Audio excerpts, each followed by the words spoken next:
too. So okay, well then whether you they know it. changed Good. or not, I just do regular maintenance on my truck, and it runs like a top.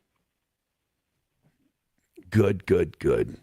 Hey. So the other kudos is Tony.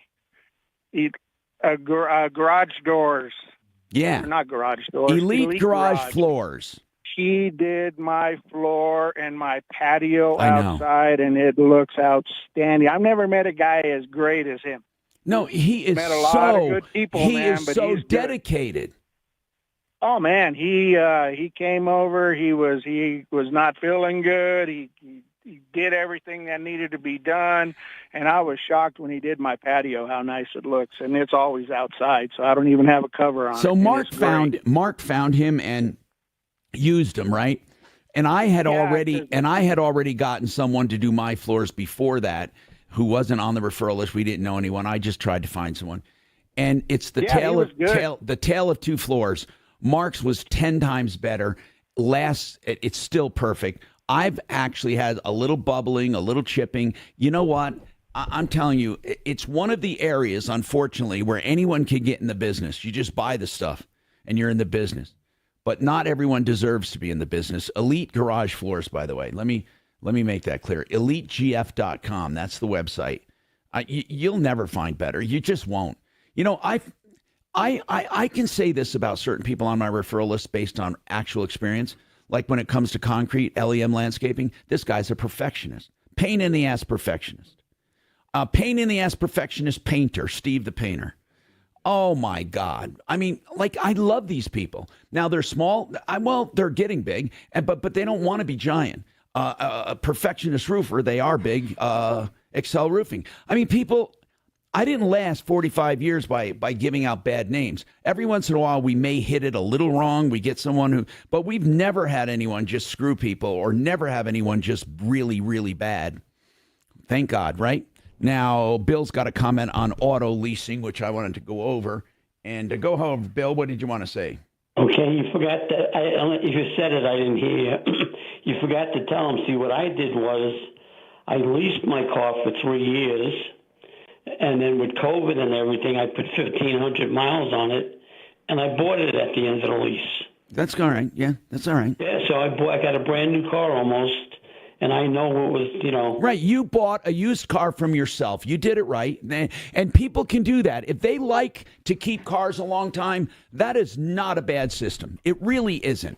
And in that case, Rodney, we may have to call your lease guy, but I think I asked him this. If I go over miles, but I'm going to buy it for myself, I don't pay a penalty, right, to the leasing company. I just pay the residual. If I'm willing to pay the residual, there's no downside. It has a little more miles, but here is the downside. You want to know what it is? If I put too many miles on it and I buy it from myself for the residual, let's say it's a $40,000 residual. Technically, if I took that 40, I might be able to find another car like mine with lower miles, technically, if I overmiled it. Right. Now, but you know the history. That's the point. Is how you treated it, and you're not going to lie to yourself. Like, Tom, did you take good care of it? Yes, I did, Tom. You know if you did or not. Right. That's the important thing. Now I'm going to go over leasing coming back. We got more coming up on the Troubleshooter Show. Now, Impact Traffic. This report is sponsored by Red Pilled America. Drive here in town, not bad. They got that crash cleared westbound I-70 approaching Federal. We're now wide open. That traffic coming across I-25 up to what was that accident scene. And just cleared a wreck off the ramp northbound 225 to Mississippi. Looking better through there. Everywhere else, we're pretty much up to speed. The one big issue we have is a drive coming in from the high country. A pretty serious rollover wreck here eastbound I-70 about El Rancho. They've got those right lanes blocked up in there. It's backing up pretty solid to Beaver Brook right now. Denver weather today, plenty of sunshine, high up near 84. We are at 68 degrees now. With your Impact Traffic and Weather, I'm Aaron O'Neill, 630 KHOW. This week on Red Pilled America, what is a conspiracy theory and why have they become so common? We answer these questions by telling the story behind TikTok and the conspiracy to take it down. Listen to Red Pilled America on the iHeartRadio app. That's Red Pilled America, a storytelling show. TheArtofGranite.com. That's the place to go for countertops and for instant quotes on the phone. And they come pretty damn close. Call The Art of Granite and get your price. Whether it's not just granite. The only thing about the name, it's not just granite. It's The Art of Countertops. But they do granite, theartofgranite.com. They do any stone surface, all wholesaled materials for you, and tear out and haul away's free.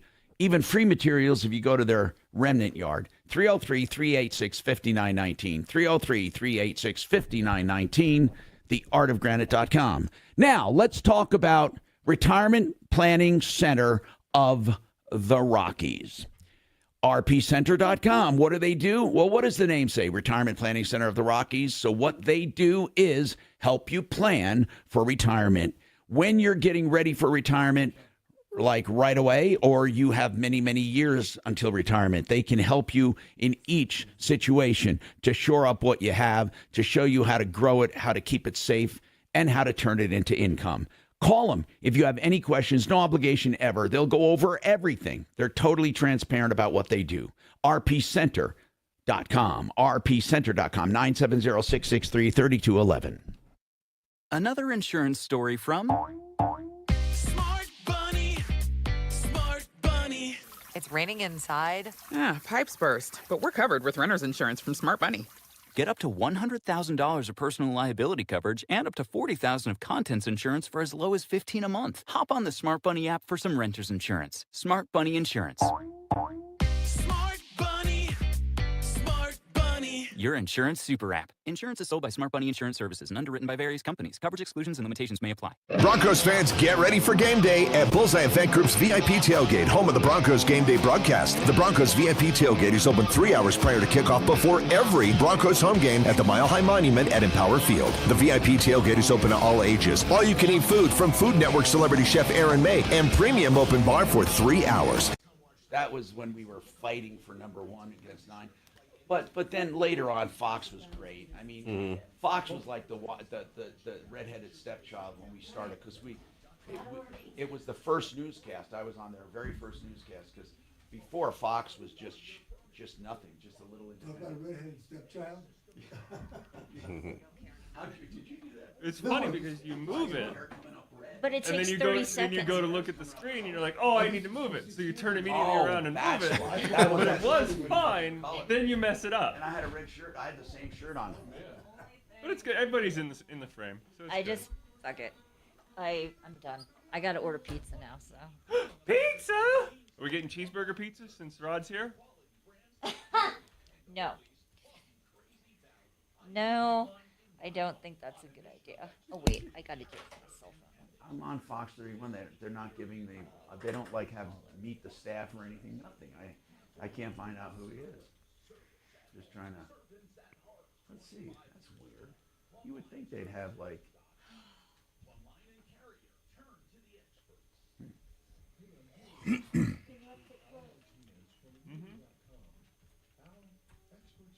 The thing I liked about Fox is we had this adventurous spirit. It was a new building, new But whatever newscast. Mark did is the one who everybody got it came up. together for the so very he first must have time been to do able the to newscast. backdoor into it or They something. didn't have news before that. They had like reruns and what Fox. Fox was It was before just an news, independent, just a little shitty independent Yeah. station. And then they wanted to do local news. And they did movies back then Yeah. that were rated R, which was kind of weird because nobody was doing it, and I don't know how they got away with that.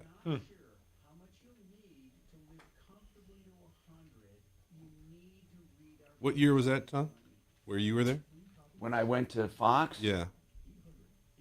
I think I went to Fox. Oh, I know. It was right before 9/11 because I was in New York covering that.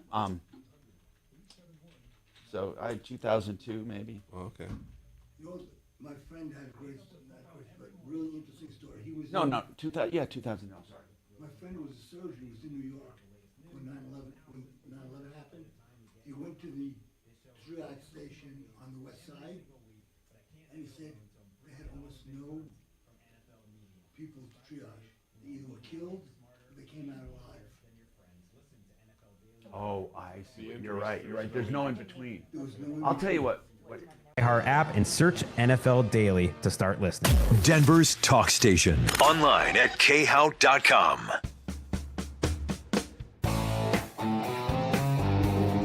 Hi, Tom Martino here, 303-713-TALK, 713-8255.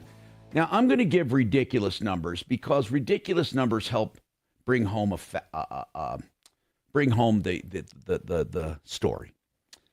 If you wanted to buy a really fancy car over $200,000, okay, the monthly payment on that extraordinarily high. I mean, giantly high. If you put cash down, you'd tie up maybe $250,000, $240,000. I'm talking about like a G-Wagon.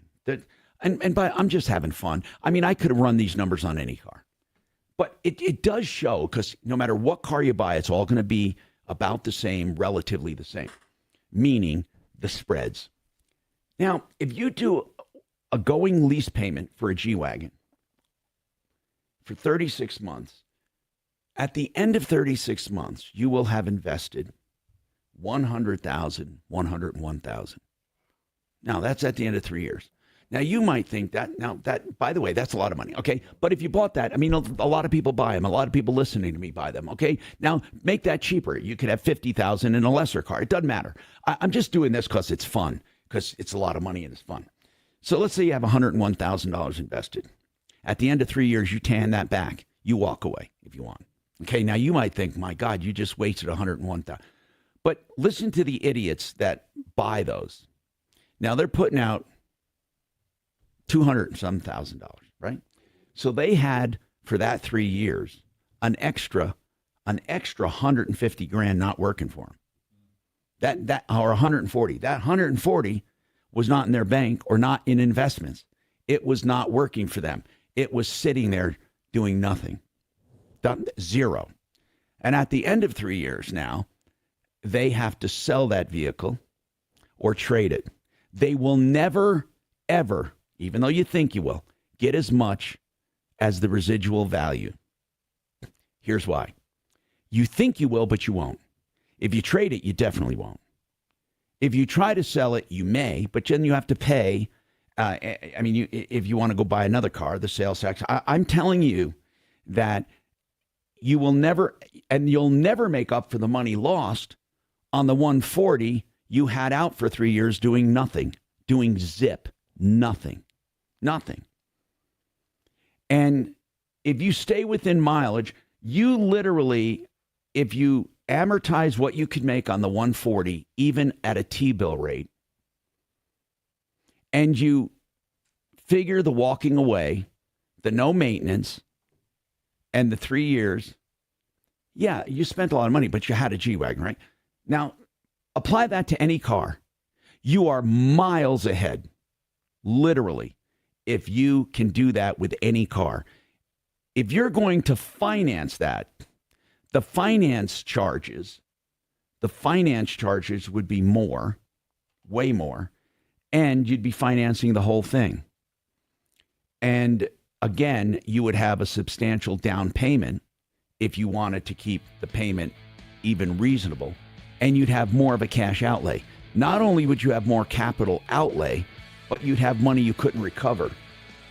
On any level, whether it's this, being fun over 200, or you buy a car for 70 or 80 or 60, if you can stay within the miles and stay within the years, you are golden. We got more coming up. Mandy Connell here. And when everything was ready to be signed, I said, you know what? I'll sign it if you raise it from 12 to 15,000. I never had a problem. Oh, come on. But you know something, 3,000 miles, they're not going to give up a deal. I can easily do a 12,000 mile lease. Well, for the amount of miles that you drive right now? That's why, for me, putting out money, because I'm thinking, whatever I get for my car, I was thinking about another G, because I love my car. It's a perfect car. Nothing wrong with it. But I'm thinking, Good morning. Thanks for calling the Troubleshooter Show. Get something exciting. I was thinking, that's a lot of money to pay every month. But I used to put all Hello, that money. Troubleshooter Show. How can I help you? I mean, that was the most. Thanks for calling Troubleshooter Show. I would take all of that money and pay it. I mean, I was out that much capital. Well, So yeah. even though I wasn't making a monthly payment, I didn't have the money. Because they said even at a T-bill rate, 5 to 7% or something, it's Are you talking you know, about 10, like 15 reverse grand a year. mortgages or just That's mortgages just in disappeared general?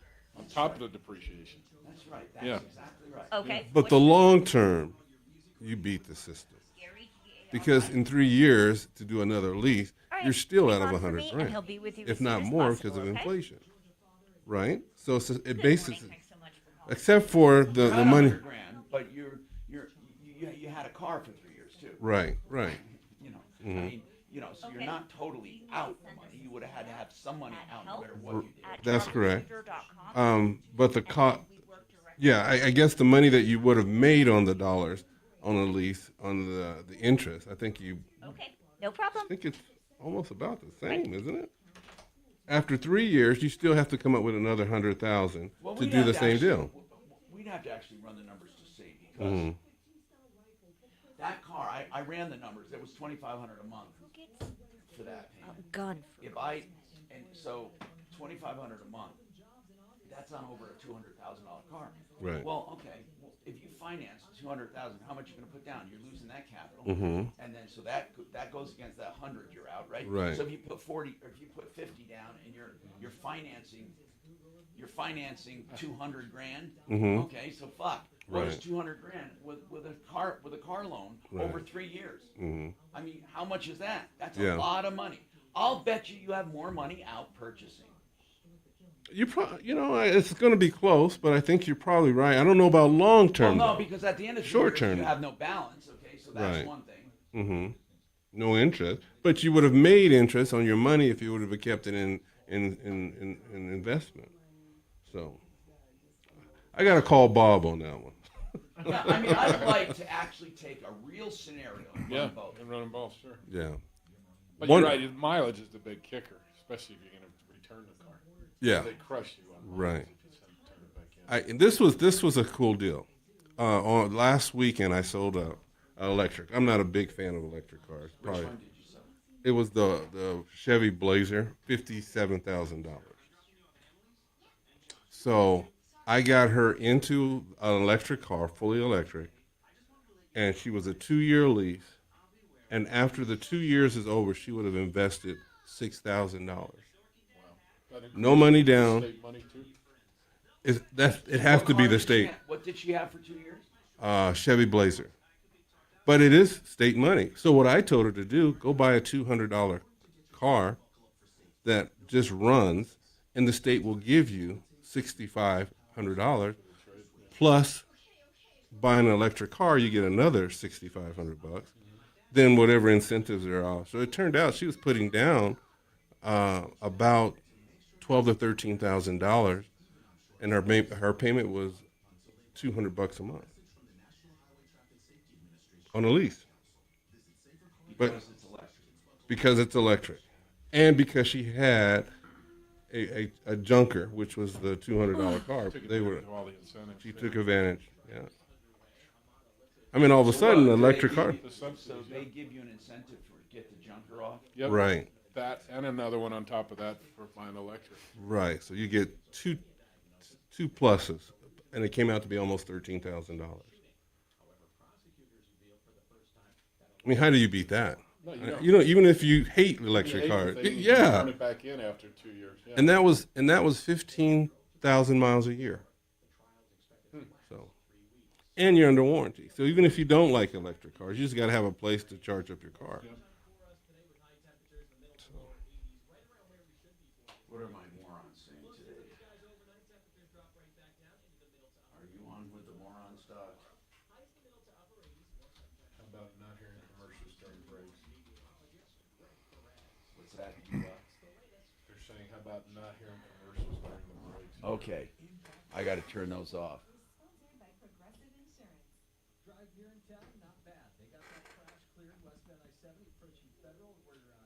I'm getting no TV time here because somebody's big head is blocking my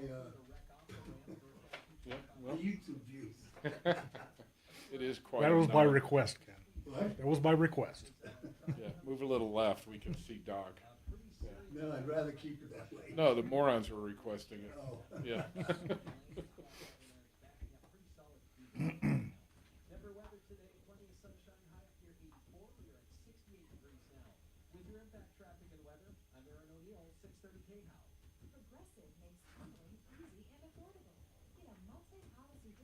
When somebody told me none of the crimes, none of the Trump things were political, here's what I asked them, and I'm going to ask you the same thing, because not that I'm a great Trump fan, but I mean, he certainly has his attributes. But do you think, I asked them, if he never ran for president, any of those things would happen? No. Not one of them. Not one.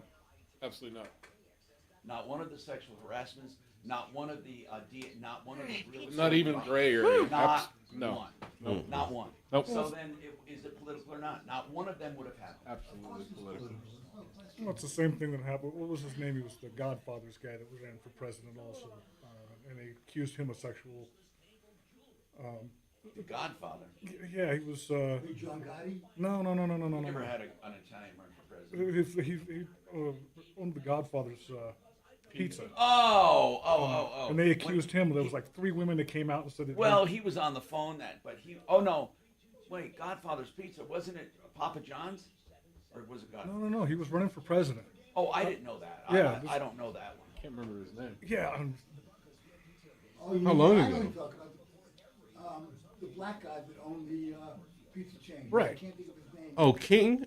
I think it's King. No. King. Is it? Yeah, but King. Yeah. Yeah, it was King. King. But King. bro, Herman Cain. Yeah. Herman Cain. but Herman King and Carson and Condoleezza Rice, and they're not real blacks. Well, neither here nor there. But They don't count. There were 3 women that came out with sexual allegations against him, and as soon as he dropped out of the race, gone. Marijuana users, I'll take you inside that trial. Join me at 4.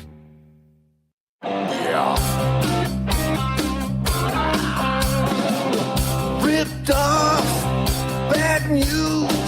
You need advice so you don't have to lose. We'll come running just as fast as we can. Troubleshooter's gonna help the common man. This is the Troubleshooter Show. Now, Tom Martino. Hey, Tom Martino here. Welcome to the show. 303-713-TALK is our number. But you can call 303-MARTINO 24/7, 303-627-8466. Okay, it's a Friday. Be happy. You know, the good thing about a 4-day weekend last week is that it's a short week this week, so you have 4 and 4. Yep. So welcome, and we're here to help you solve problems, answer questions, take complaints. It's not really a 4-day weekend. It's a 3-day weekend. 3-day, sorry. So anyway, we're here solving problems for you. It's car day today. I have Kevin Calkin from SheridanAutotech.com. We have Jeff Fick, TransmissionsDenver.com, which is Kimmer Transmission. We have Rod Greer with JFRCars.com. He's a car dealer extraordinaire. We're talking about leasing and buying and all that if you have comments. Then we have Gary on the line who wants to talk about mortgages. So we talk about anything, about life, liberty, and the pursuit of happiness. But one thing I want to say, since it's car day, I know the country says, and not just the country government and incentives say, but people say electric cars are good. I don't know if it's a majority of people, but EVs are getting popular, and EVs are considered good. They're considered, well, they are. They're I don't know anyone. Maybe some people hate them, but most people see they're pretty good. I love the idea of an electric car. Here's the problem, and I'm just going to say it because I don't know why, but we are not rewarding people who buy electric cars, and I'm going to tell you why. We simply do not give them resale value. And I say we because that's what it is. People do not. They are the worst buy you can make for a new car. The worst.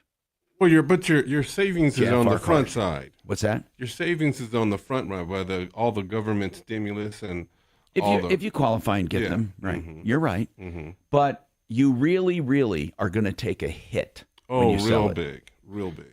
I mean, I don't understand why though. Why do they depreciate so much? If you have a Model S Tesla and you drive it moderately and you love it, in 3 years you don't have much left. Well, I think, and you have at least 7 years left on the battery. Right. I think they're overpriced on the front side. I don't know. If you pay 96 grand for a Model S, 100 grand, what are they? I mean, I'm telling you, when you look at cars.com, you want the best deal in the world, buy a used electric car. All day long. Holy crap. But they're bad deals new. I don't want them to be. I mean, I had my eye on a couple. I never pulled the trigger, mostly because of my wife. She doesn't want to be electrified. But Tom, look at the deal I got on my Kona. It's a beautiful car. Same thing, 10 years, 100,000 miles. The out-the-door price before taxes and title was $27,000. Nobody can believe that he got this. I'll show you the... No, I believe you. So, but, okay. So, but I don't know about your resale. I don't know how it can go down much, but it will. But the Teslas are the ones taking the biggest hits. Maybe I should qualify that. They're taking... Oh, Rivians, too. Rivian. Yes. Yeah, big, but big they're hits. all high-end cars, though. I think that's the well, in So any when car you get. Yeah, but a lot of high-end cars carry some good trade-in value. My God, that G-Wagon I had, I got as much for it when I sold it used. I think that's probably the exception than the rule, because most cars that has the most fat has the most fat, the most depreciation. Right. If you overpay. Let's talk to Gary about mortgages. Go ahead, Gary. What's going on? Okay, I got a quick question. I don't understand, basically, I guess, how mortgages work. Maybe I'm not thinking of it correctly or something. I don't know the inside tracks. But anyway, I bought a house down in Colorado Springs where I live at in 2008 for $139,000 on paper. And I financed it with the VA, so it's covered with a VA loan. It was refinanced once to get the interest rate down to like 4.5% now. So I've been living in the house for 15 years, and it's $139,000 on paper, but it's been assessed value-wise. It's gone up a couple times. So right now it's worth about $250,000. But my question is, after having lived in the house for 15 years and interest rate now at 4.5%, the principal balance owed on it is like $109,000. So I've only paid off $39,000 in 15 years. Right. I don't understand. I mean, because I understand, over a period of time, the escrow is short, so they. I'll tell you why, Gary. It's a little difficult to understand, and I don't mean for you. I mean for everyone and for me, but they're not amortized like a regular loan. Right. Here's what I mean. If you had a $100,000 loan that had simple interest, you would pay that. You would make a payment, and here's how to look at it. If it was interest only at 10%, $100,000, you'd pay $10,000 a year in interest, right? Right, 10%. Right. Okay, and that $10,000. So if you paid $10,000 a year, your balance would stay at $100,000. If you then took and made principal payments every month, your principal payment would go down accordingly and be subtracted from. So if you made a fixed payment of a certain amount of money, your fixed payment would go against the principal and interest evenly. So you'd pay that $10,000. Let's just call it like $800 a month would go toward interest. None of that would come off your principal, but everything above that would be off your principal, and then each month your interest would be less. Okay, and you would pay it off quickly, and you wouldn't have that. That's simple interest. On a mortgage, you pay interest first. They amortize it so the investor gets interest first. And then you start, so over a 30-year loan, roughly half of it is mostly interest, and the other half is mostly principal. It's done to attract mortgage bonds and interest and investors, okay? You don't wait. You don't get little. If they had to wait, interest would be higher. For example, if I was going to loan out $100,000 and have it amortized over 30 years, I wouldn't do it for 30 for dividing my interest by that many months. I wouldn't do it. No one would do it. But if you get a lot of your interest up front, or even points up front, that's a whole different topic. That's a hit you get, and you get to keep it. Like, for example, if I gave you a $100,000 loan, I want 2 points, you literally would pay 2% to me, $2,000 just for me doing it. And I'll just, and then I get to keep that, plus I get my interest. So the point is this: there's an amortization schedule. And the only way to understand it is to look at that schedule. And you'll see in the beginning, you're paying pennies on the principal, and it gets more and more and more and more and more. Okay? That's what it is. Right. And then go ahead. Oh, I mean, that's kind of the point of my question is, I've been in there for 15 years, and it doesn't seem like I've paid off very much. But it's like, so now, as I've kind of made that midway mark, I should start seeing more start coming off the principal. No, you unless you refi. When you refi, you don't keep the same term. You go back to 30. Okay. So that's the problem. Yeah, see, a lot of people, when they refi, they reclock the loan. That's the bad way to do it. The right way to do it would be to refi to get the lower interest and keep the term where it is. That's right. That's what I'd like to do. But that's what people don't do, and a lot of places won't do it. So here's another thing to keep in mind. If you took a 30-year amortization schedule, you got to visualize this, and look at each payment as a line. 1 through 12 is the first year, right? And then 13 through 24 the second year. Okay, look at each payment as a line. You'll see on the first line there's a certain amount of interest and a certain amount of principal. Here is what you can do, but you must do it with a schedule. You take the line you're on, and you make that payment. Then you go to the second line and make that principal payment only. Right. Now, I see. When you do that, the next payment you make will be the line after that. You have skipped that entire line by just paying that little bit of principal. If you do that every single month, eventually you'll be paying a lot of principal, but it'll take a while. But in your 15 years, your 30-year loan would have been paid off. Right. Yeah, I made my payment religiously every month, and I'm not late. And by the way, people don't have to have a 15-year loan to do it. You can have a 30-year loan, and you can self-amortize it to 30. You just go to the next line of principal, the next line of principal. You market principal. They must take it off. Do not make double payments. People make the mistake of making double payments. You don't have to pay interest in advance. You simply pay principal. No. Yeah, if you were making an additional payment, it should be strictly principal and not to go to the next month's payment. And there's no reason, if you're going to stay in the house, to do anything more than the principal on the next line. In the beginning, people get bold because they see how small the principal is. They say, I want to do more. You can if you want, I guess. But then it gets to be, then you get higher up on the principal scale, and your payment climbs quickly. It's however you want to do it, but you can do that on your own. And I recommend that people do it whenever they can. Whenever they're flush, they should do it and reduce principal. But you go directly to the principal, and you'll love it. Your loan, it may not affect the payment you're making on interest. Like you're still going to have the same level payment, but it affects the term of how long you make that level payment. So because I bought my house in 2008, and I'm not complaining because I have a house. Right. And I work in an apartment complex in Colorado Springs, and what they rent the apartments for is more than my mortgage payment for a 4-bedroom house. Oh, it's terrible. It's terrible. Those who took advantage of low interest rates and own, they're golden. We have more coming right up. I'm going to talk about a question on insurance, homeowners insurance, and also the no-call list. You'd be surprised how many people don't amortize.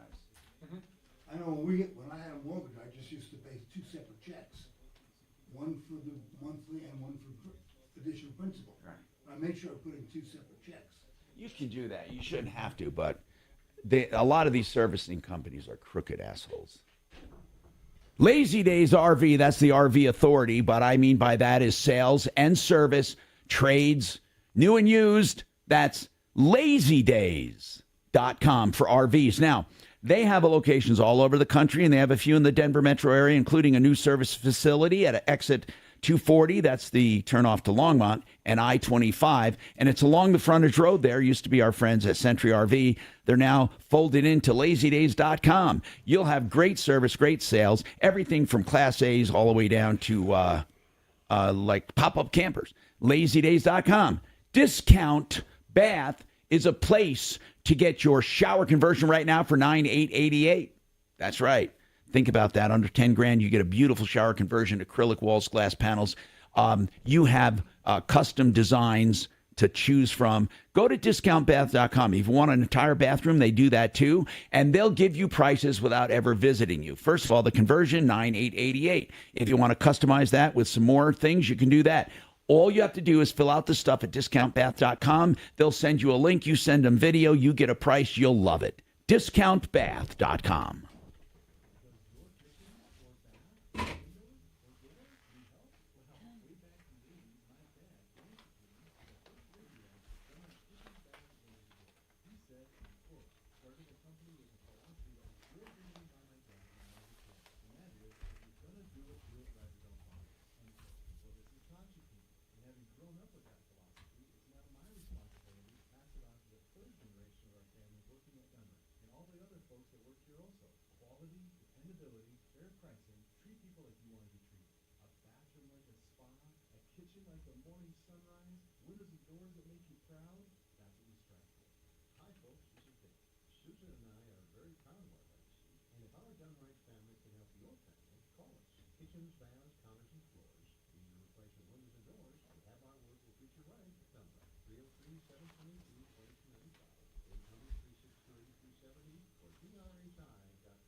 Prices coming down, Eddie? The used car is still Kind of maintaining. Yeah. Your guys' business are steady, right? It's steady, right? Starting out this month, So, well, it's right after the 3-day weekend.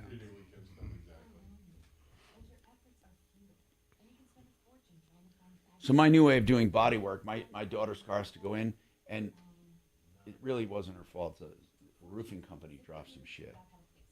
But I went to the body shop, and I say, give me an estimate. I want to order the parts and pay for them right now. So when it comes in, we're not down another because they wait 2 and 3 weeks for parts. Yeah, but they don't do that. They say because insurance companies won't pay up front, and they say most people won't pay up front. But because I just said, let's do it. Well, yeah, to get the parts. Because I figure, okay, I mean, and I'm getting reimbursed for them, but I want to get the process started. Yeah. Do they do it? But yes, and I can do that even if it was insurance because they would give me back the money. They're not going to make me double pay. That's right. So even on an insurance job, you can do that. Just pay for the parts. Absolutely. Get them ordered. So once your car gets in there, then they're not waiting. I mean, people literally take in their car, then they dismantle it, order parts. Now it sits for 2 weeks, sometimes 3, waiting for fucking parts. And then you're stuck with the cost of a rental.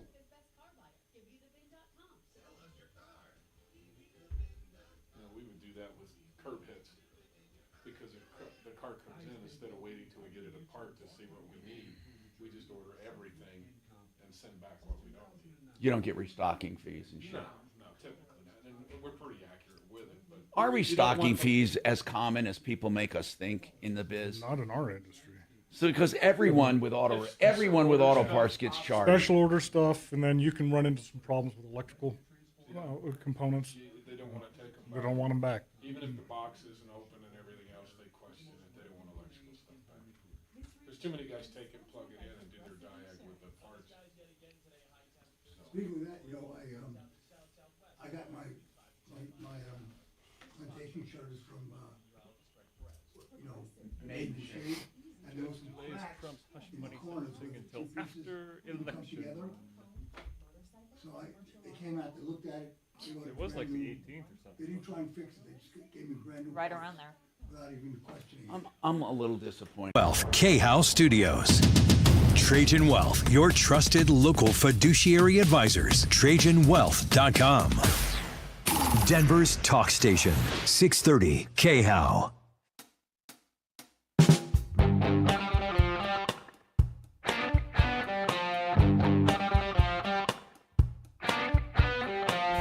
Hi, Tom Martino, your troubleshooter, 303-713-TALK, 303-713-8255. Dan McKenzie is an estate planning attorney that I hope you never need, but everyone needs it, you know? I mean, I hope you don't need him like tomorrow.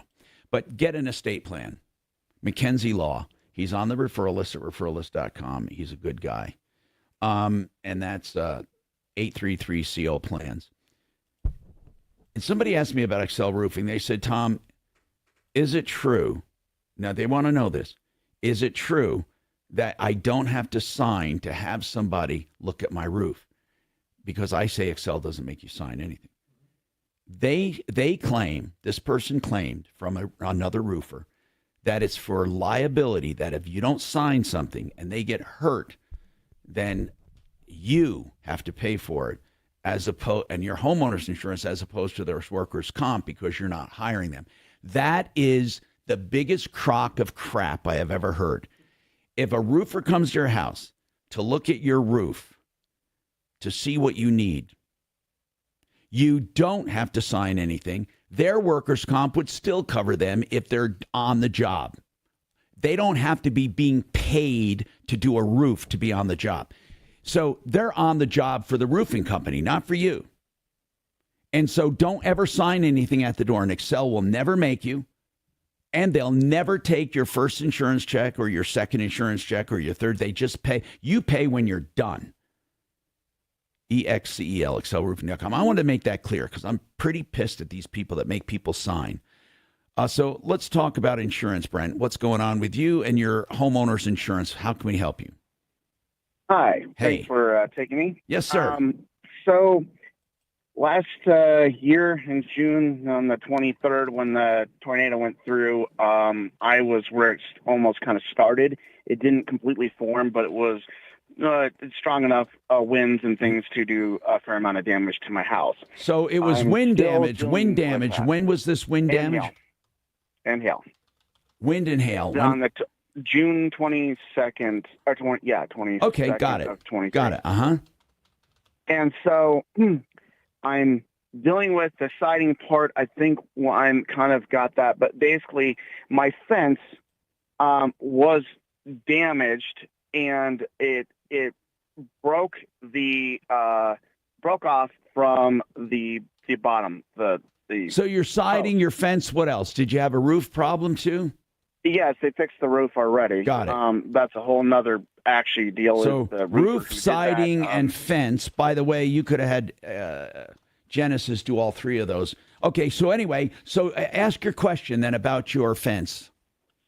So these kind of pre-approved that now the first contractor came out, didn't do a great proper job of the evaluation of things. It's just part of what I've been battling with the insurance company, and I got a new contractor and he's been a lot of help.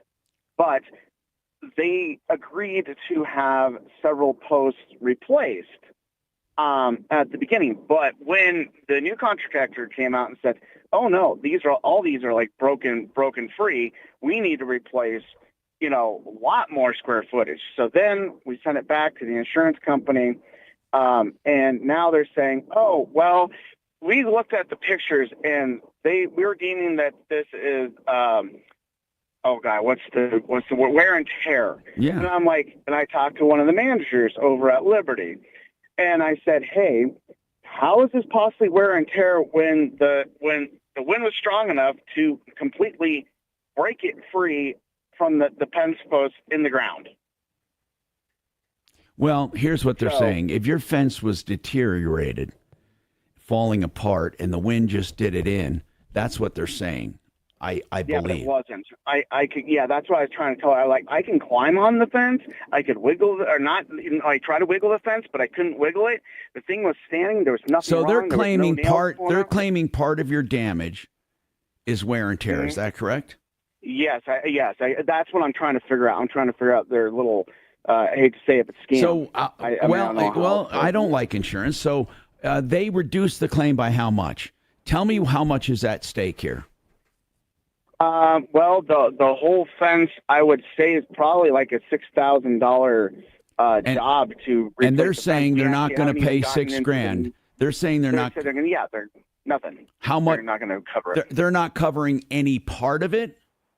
No, well, that's what she just told me. But they actually pre-approved that they were going to take some posts, but now they're backtracking, saying they're not going to cover anything. Now I'm going to tell you what to do. All right.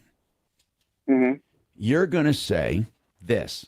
If you don't say this, because this is what I would say, I don't think you'll win. But this is what you do first, then call us back. You're going to say, is this a recorded line? If they say no, say, well, I hope it is. If it's not a recorded line, please take notes. I have a policy with you, and I have an expert, 2 experts, or however many, tell me my fence has been destroyed by the hail. You guys did not have an expert come out, but evaluated that claim by photos, and you claim it's normal wear and tear. In Colorado, if I take you to court for bad faith, for not paying a legitimate estimate and claim, I will get treble damages. I am putting you on notice that if you do not have someone come out here and meet with my fence contractor and give me a good reason, I will be suing for treble damages. Mm-hmm. You got it? Treble or trouble? It's triple, really, but they call it treble in the law. She'll know what you mean. He'll know what you mean. Please do that. Okay. Now, you remember, you're a policyholder. You had experts. You had experts on site determine this. They determined by photos alone you do not need it, and it's normal wear and tear. In Colorado, you're entitled to sue for bad faith if they refuse to pay a legitimate claim and estimate, and you are putting them on notice that if they don't have someone there to meet with your people and to determine it for real, you believe the decision is arbitrary and you're going to sue for treble damages for bad faith. Just say that, please, and call me back, because they're going to say, okay, we're going to pay. Okay? Now, one last thing I do know this, from what I've understood, is she did explain to me, meaning the manager of Liberty, that it also depends where the fence lines up on the actual property itself, whether they're going to pay half or none. Okay, now that's true, and that, let me tell you why. Because if it's your fence, they pay for it all. If it's your neighbor's fence, they pay for none of it. If it's a split fence where people pay half and half, they're going to pay your half. You got to figure that one out. Yeah, I kind of figured. So that was one of the things I was going to do. I just wouldn't want to invest. But listen, your HOA would dictate that with a joint fence agreement, or if it's right on the line, you usually split it. But if it's set back onto your property, it's yours. If it's set back onto theirs, it's theirs. Call us back when you find out. And wait till you call them, too. 303-713-8255. Mike's got questions on a no-call list. Mike, what is your question? Hey, Tom. Thanks for taking my call. I remember you had a caller maybe last year talk about using the statutes to sue these solicitors who call you. Right. What was the procedure for that? And then, two, now they have these third parties calling. Right. How do you approach getting at the instigator of the call rather than the third party? You don't have to. The third party's the one violating. Okay. But they're probably in India or something. Well, that's true. And that's true. So then you would go to the company. Here's what this person did that called us. They gather enough information, even if they have to become a lead, to find out who's calling them. And then they prove they're on the no-call list. They put in a complaint with the state. And then I believe there's monetary damages awarded. So you sue them in small claims court for the violation. It's that simple. But you have to get enough information. You can't. I mean, obviously, if they don't give it, if they're coy, so you don't tell them up front you're suing. You get them enough information, pretend you're a lead, and then get the information.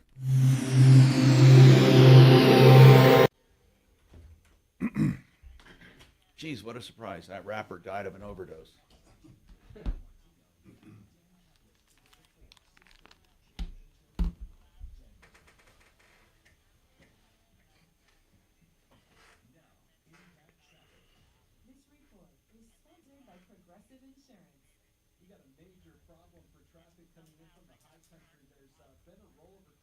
Okay, so this is your name, Suzanne?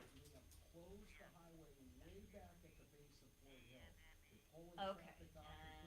What do you guys think about Dodge getting rid of their V8 and putting the straight six into the trucks? All right. They're getting rid of the V8. And putting the straight six in, called the Hurricane motor for all their straight trucks. six is powerful? It can You be. can be. Yeah. Well, they're Yeah. gonna turbo it too. Yeah. Right. You're going to see engines getting smaller and smaller. They're But just for going to, Ford, I mean, Ford's got four-cylinder. yeah, 3.5 liter. Right. Yeah. Good morning. Thanks for calling the Tom Martino Show. Which is not a solid motor, though. I have all kinds of time. Oh, see, the judge put off sentencing till after the election. Mm-hmm. He's smart. So, what if he becomes president, has to go to jail? Okay, what is your name?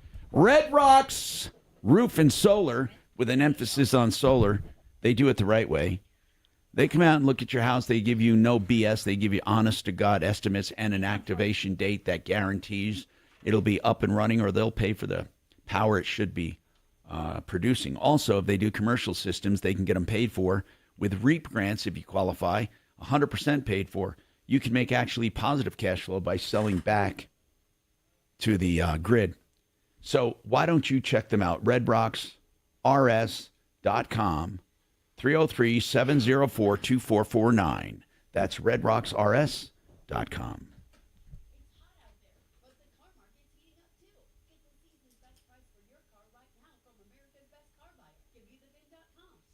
So you can talk to people at QC Kinetics, Tom? Yeah. Okay. I went to the guys who made the shade of gray. They were just amazing. Here's what I think. You know, they sold you something that Good works, morning. Thanks and for it's calling real, the Tom and it's Martino great, Show. and I love it. But when they looked at your place, you have the bottom floor and the top floor. You don't have a basement. Right. And I don't and you told them what you want to do is try to keep the heat of the day out of the top. Okay. And they said what? Did they tell you this will work? What did they say? said, yeah, as long as, the windows Okay, in the what is bedroom your aren't name facing one the more sun, but they're still getting the outside air temperature. The air Okay, has to Gary, come in hang from on somewhere, for me, right? and Tom will Yeah, be but with you did as they soon say as possible. use it in okay? the morning and in the evening, or what did All they right. say to you? Did you tell them you wanted to use it in the middle of the day? Yeah. Because no one really uses it in the middle of the day. I used to keep it on all day for some days, not on the extreme hottest days. I kept it on low speed all day some days. Some days I just turned it on in the morning and in the evening. But did you misunderstand, or did they make it clear? Well, you don't turn it on in the heat of the day. Did they tell you that? Yeah.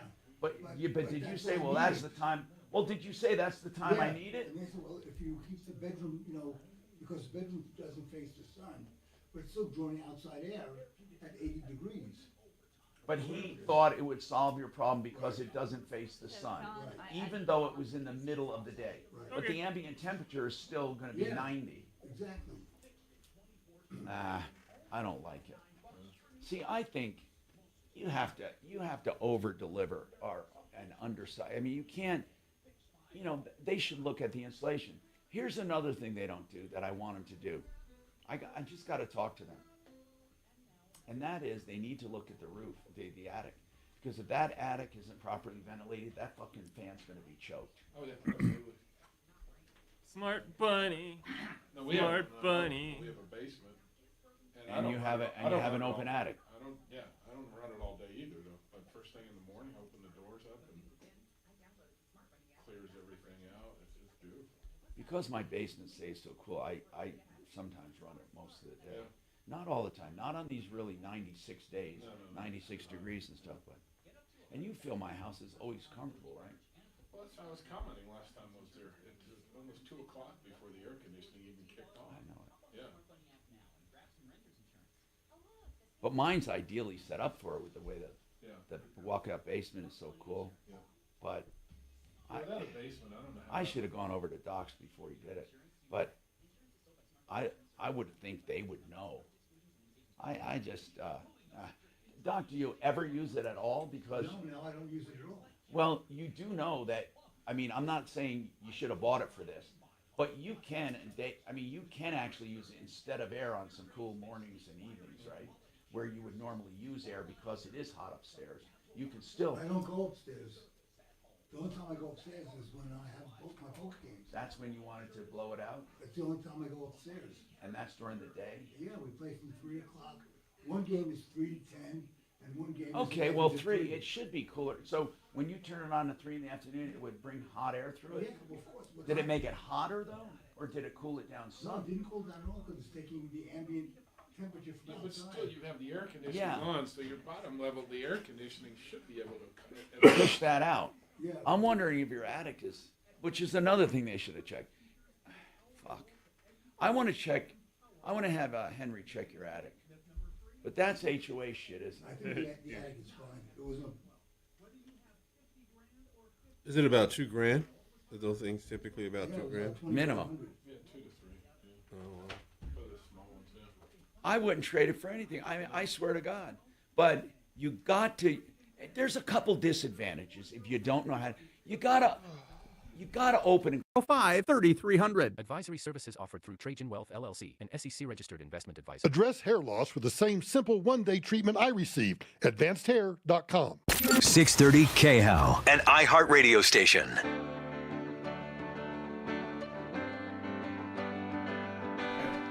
Hi, Tom Martino here, 303-713-TALK, 713-8255. Suzanne, what's going on with the nursing home, Suzanne? What's happening? Suzanne, what's going on? Hi. Yes. Hi. Thank you for taking my call. How can we help you? Well, okay, here's my problem. Well, not my problem. Well, it's been dealt on me, if you will. What is it? But, okay, 2014, I was crossing the street at the crosswalk with my boyfriend at the time, and we got hit by a drunk driver speeding with no insurance. That's what the hospital told me when I woke up from my medically induced coma. My God. And I've been at different nursing homes through the years. Oh no! Did you ever? Let me ask you something, Suzanne. Back in 2014, when this happened to you, and afterwards, did you ever sue or get money from this other driver's insurance, or from him, or from anyone? I did hire an attorney, and he told me I got X amount of dollars, which was a lot of money, and I went to his office, and I didn't even have a checking account at that time. So I only took $1,000, and when I called him back to make another withdrawal once I got a checking account, he said, "You took it all." Wait a minute. And Wait I a minute, told him, Suzanne. I said, Suzanne, this is serious. This was back in 2014 or 2015 when you actually got the settlement. 2014 when I got hit. But when did you get the settlement? In 2014 or 15 or 16? When? I don't know, probably at least a year or two later. Okay, the problem is we have a statute of limitations, meaning it might be difficult to go back after the attorney. Who was the attorney back then? Todd Bovo. Is he still around? I believe so, but I don't even have access to a Because you should ask for your complete. or even a cell phone nowadays. You should ask. Do you know what the final settlement was? I mean, come on. It was like 50-some thousand. And you got $1,000 of it. Yep. Um. And he told me that he gave it all to me.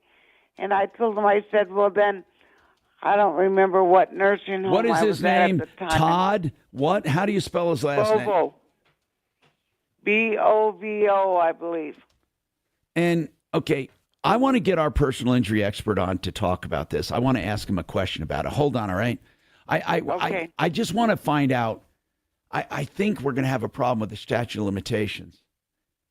Are you looking for him, Kev, on that? Do you see him anywhere, personal injury attorney? Bovo, Todd? Do you see him? Is he still around? Yeah, Bovo Law, LLC. Bovo Law. Okay.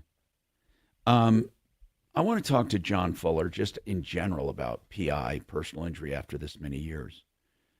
I mean, she should get a full accounting. Now, it is possible because it sounds like she had a closed head injury. I mean, she was in a coma and all that. It could be she's not remembering. I mean, I'm not accusing her of that, but it could be. Wow. Deputy Bo, what's going on? Deputy Bo. Hi, Tom. Hey. I went out to Ron's apartment yesterday. Oh, okay. Here, let me explain this. Ron called and said he has a leak from his ceiling, and he said it's coming from his AC unit. They replaced the AC unit, but he still has it coming in. Then he said the only way he was able to stop the water was turning off his water heater, which I had no idea what he was talking about. Later on, people told me that apartment houses sometimes have water-cooled and water-heated, water-based systems, and it could be his water heater is sharing some of that with the unit in his place, the air mover, and that it could be moving air over a water coil, and that could be happening. But we had no idea. And all we know is we had to put eyeballs on it. You were in the business, in the HVAC business. What did you find? So I went out there, and actually when he called, the apartment complex was replacing the coil during the call. He was at work, so by the time I got out there, like at 7 o'clock at night, they did the work.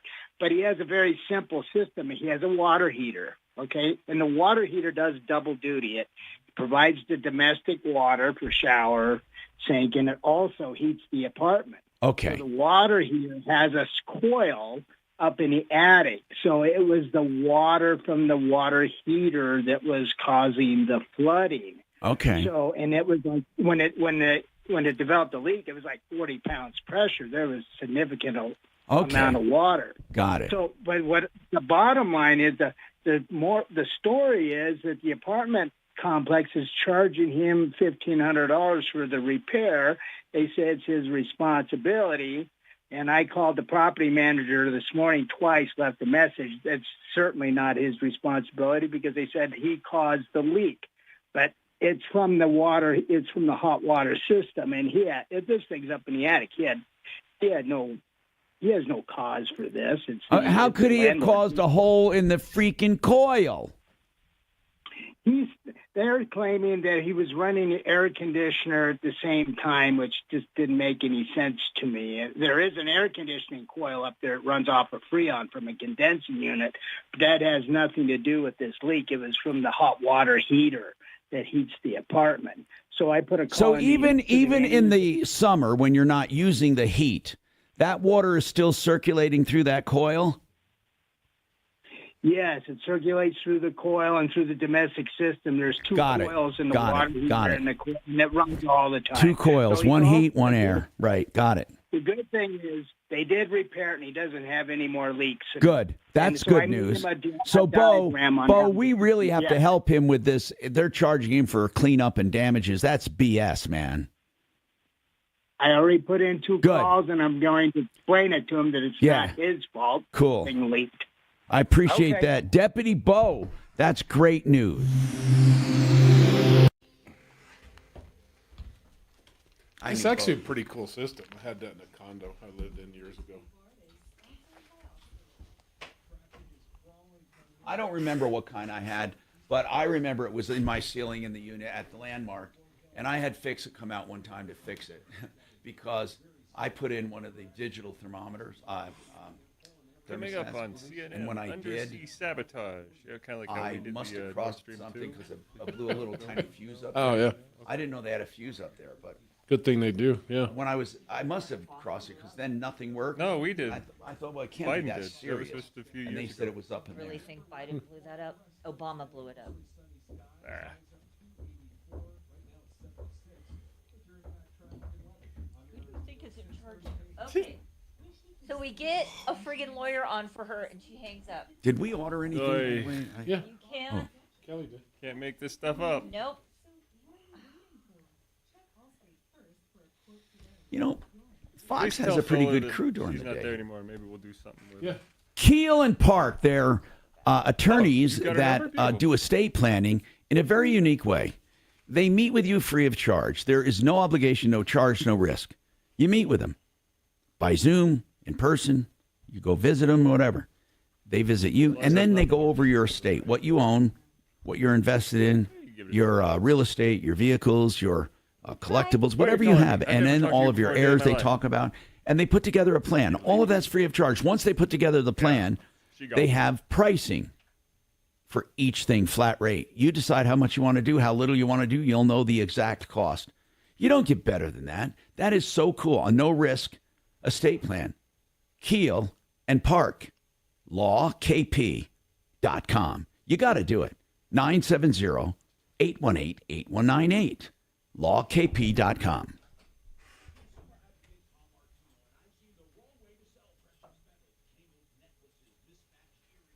They share a lot of guys with Channel 2 as well. Third attempt. See, this is my BMW is coming up on warranty. And remember I told you can buy your extended warranty at the end, right? You don't have to buy it during the... And then it's actually, you only pay for what you get. Exactly. So they're telling me I can buy an extended warranty. No, thank you. Sam, this is Kelly from the Tom Martino Troubleshooter Show. Third attempt. Hung up, and we actually have an expert on for you. We've had a couple claims lately with Assurance. You guys deal with them at all? No, we do a United Car Care. United Car Care's good, but yeah, Assurance. I mean, just they cover a lot. Assurance does? Yeah. Okay. At a Honda Insight, we just did a radar. I wonder if her freaking attorney was listening and called her and was like, "What the fuck are you doing?" The only thing they questioned was the cost of the part. Okay. Because apparently the local Honda dealers have a higher threshold than national. Okay. So they just kind of backed off. Where's that woman with the brain damage? Did she? I don't. It's like $200 off the part price, but other than that, they cover it. Really? Yeah, I don't have any problem with United Car Care, but I'm still going to talk to Fuller. But you know, I guess they all have some goods and bads. Why is she on that? Has everybody... She forgot if she got her money or not. What am I doing holding this thing? Picture with dye. Okay. Don't know. Okay. Yeah, a lot of them are getting more and more where they just want you to take pictures. They're not sending out. Yeah, no, and I appreciate that. Such a pain in the butt. You wait 2 days for the guy to come out, no warning, and he wants the car up in the air with one of your tags. And no pizza yet. I mean, come on. Half an hour to sit there and play with you. You know, because they do. They want to start it. They want to get miles. I had one that wanted to video us doing a compression test of the motor. And it's not Ryan's, it's not yours, it's not mine. Well, I did it. I built it for 2 hours. Like, yeah, it's 2 hours for the test you had us do. We didn't authorize that. Well, yeah, you did. Yeah, he's not back until Sunday or Monday. I'm not doing that for free. Because we already and he did was it once. in here that Wednesday or whatever. Have you dealt with United Car Care? Stuff like that. Okay. He How about usually you? does the things in those Have big you? cups that he has. Okay. How have they treated? They're fine. Okay. They're really better kind than of most of them. scary. I The know one so I hate much the most, about and actually, Shannon, you know, like I just did another one gets here 2 weeks naked ago and for Car Shield. Throwing this away makes me They've worried gotten- because I don't They're want to. terrible. Better. But at least you're not on the phone. No, because Yeah, we've had that happen. So we have our own avenue to get our claims in. Where Pack the buildings. just put it on hold and put the phone over in the corner. Yeah, come back in 2 hours. Come and back see if at you still hear lunchtime and music. see if it's still there. Somebody else is too It was stupid. terrible. They are horrific. Yeah. They always want to send used I crap. get here. Yeah. Hit me again, Flat out please. I tell the customer right off the bat, this is what they're going to do. When I'm telling you right now, I'm not going to do it. If you're not willing to pay the difference, then you need to take it someplace else. U.S. fears Russia that's may what I target vital We'll undersea take their cables. money, right. Not the way they pay us to do Cables. it. It's gonna cost you a little bit more, Okay, God. you know, but let's Can take I the say- one money Undersea that they'll cover. camel. What the hell is an undersea camel? I'm sure a camel can swim. Okay. I don't think so. They live mostly I in always thought it was desert. weird when people wanted to video. That would That'd be be a thing to Google. interesting. Can camels swim? That's not weird. The It's dance? life- It's a life Good morning. event. Yeah. Thanks so much for calling the Tom Martino Show. How can I help you? Yes. I don't know. Yes, some camels can swim. It's magical. But you seen 1,000 of them? Okay, hang on 1 second for me. Doesn't matter anymore, right? Yeah. It'd be kind of like, Hi, you know, Eric. hey, can I videotape you I'll be taking my right chain out. out of the car? Open the free iHeart app, search NFL, and start listening now. Denver's talk station. Online at khout.com. Tom Martino here. By the way, We are talking cars today. Compass Insurance will do that insurance checkup. TheInsuranceHelpCenter.com, 303-996-9000. 303-996-9000. Get an insurance checkup. Make sure you're not paying too much, too little. If you have a great deal, they'll tell you. They're honest people. Now, Gary wants some advice on his dad's. Oh, no, I want to go to John Fuller. Hold on real quick. I got John Fuller before the end of the hour here. John Fuller, attorney at law, I want to ask you something. If someone had, she's not on the line right now, but if she had a settlement back in 2015 or 16, and she only got $1,000, it was a $50,000 settlement. She had a closed head injury. Now, it could be she's mistaken, but she was in a coma, closed head injury. She says she could really use the money right now, and the attorney's not answering her. Can she go back that far and demand an accounting, or is it too late? I think she can demand an accounting. I think most any attorney would go back into their closed files and pull up the distribution sheet to show her where the money went. As I understood it from Kelly, that there was Medicare and Medicaid involved, and so sometimes we have, callers that are in nursing facilities and stuff like that. They're also on disability, and there are really strict rules about how much money these people can have to their names and still qualify for benefits. And so in many cases with special clientele like that, the money ends up being placed into special needs trust and other vehicles that protect the money and preserve it for future use, but don't, invalidate their entitlement to those benefit programs. So it could be any number of those, type of scenarios. I just don't know enough about this caller and her case. But that sheds a lot of light. You're right. It could be maybe even they could offset some of that, couldn't they, by reimbursement or not? Well, certainly they would have had to pay back any outstanding subrogation that was spent on her behalf, like medical bills and stuff. But that would happen in any settlement, but there would always be some left over. But some of these programs like Medicaid, for example, if you get more than $2,000 in a month, you can lose your Medicaid benefits. And so when you have a client that needs those benefits, you have to protect that money and place it into certain trust vehicles that will preserve the money and only allow it to be used in small portions for special needs, but not to land lump sum in their bank account and result in, essentially doing more harm than good by invalidating the benefits that they need so much. Very complicated stuff, but we run into it all the time, Tom. All right. Well, thank you. You shed some light on that. John Fuller, always the man to go to if you're looking for information on your personal injury, what to do, where to go, the collectability, what it's worth.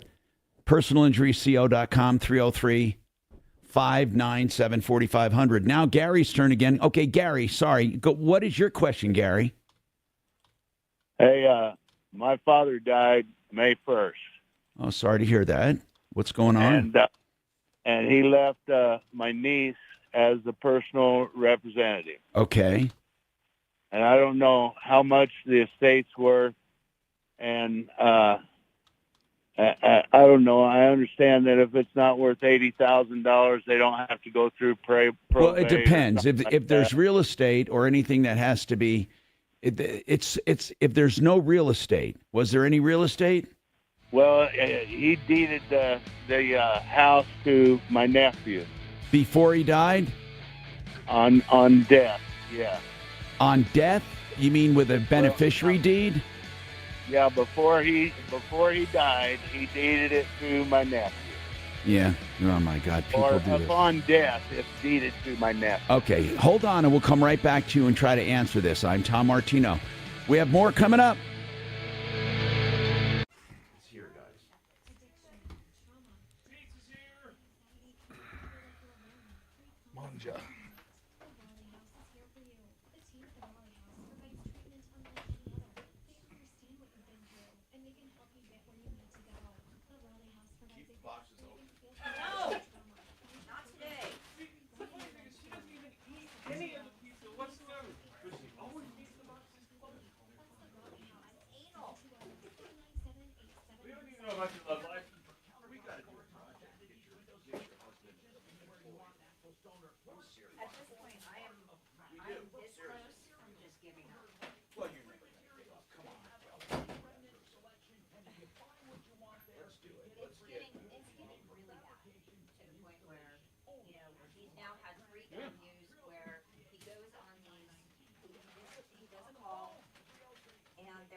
outright serious about it.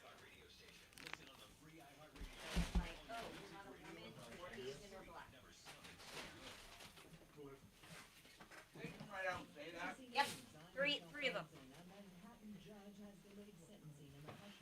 I'm trying to get one too. And I'm losing. Okay, so there is jalapenos on the side. This is the meat one. This is the pepperoni one. No, because that one has 3 different pieces. Okay. Don't mess with me today. It's been a day. I know.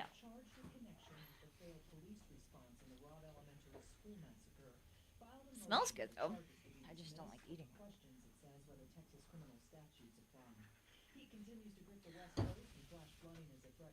But the most miserable thing, Tom, are the ghost jobs. Those are just insane. So these companies will put out jobs, for hire, but they don't actually exist. They just put them on so that to raise their stock prices, and also for employees to see, oh look, we are jamming it, we're hiring, and it kind of like supposedly gets them to think that I need to work harder because they're going to bring all these people in. Okay, where's the hamburger pizza? Yeah. I know, Rod. I'm so sorry, but I did give you 3 meat pizza. Oh, the Parmesan? It probably will be. It probably will be. Yeah, they sell it at the store. I've got about 14 of them up there.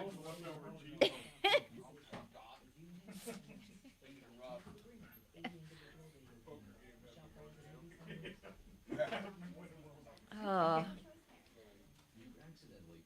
But that's the worst. So it's like this circuitous thing where they say, oh, okay, you've applied for this job, thank you so much, and then you immediately get dinged, but then you go on to the actual company website or whatever, and they remove it like 2 days after they post it, and then they repost it, and then they remove it, and then they repost it, so they're not serious about actually hiring anybody. They're just doing it to make it look like, oh my God, I'm so good.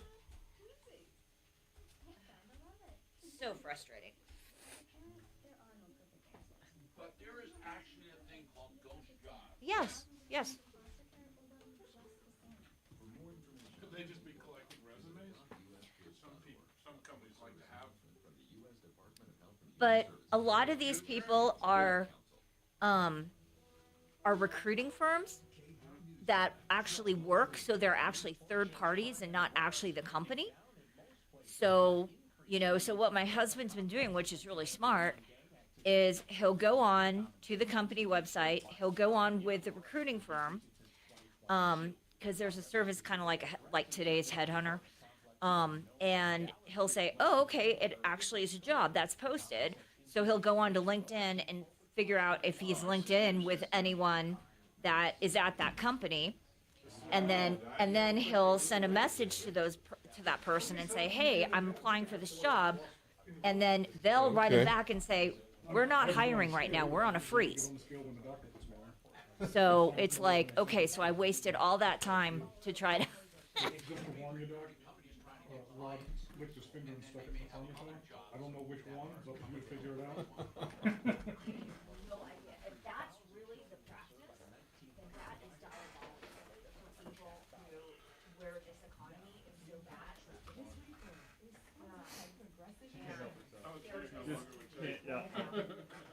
I mean, at this point, I actually told him, I go, why don't you just go to a freaking trade school at this point? All the people who are texting in, don't stop believing, Rick, since it has I think stopped. so, but I they fixed got it, that so we're all unsubscribe good. message. That's good. I didn't even think of that, but that's funny. No, yeah, it's pretty funny. So they're all getting the unreplied. Yeah. Have a good weekend, guys. See you, buddy. Why did they text that to begin with? Because he plays a Name That Tune at the end of the show, and the song today was Journey's Don't Stop Believing.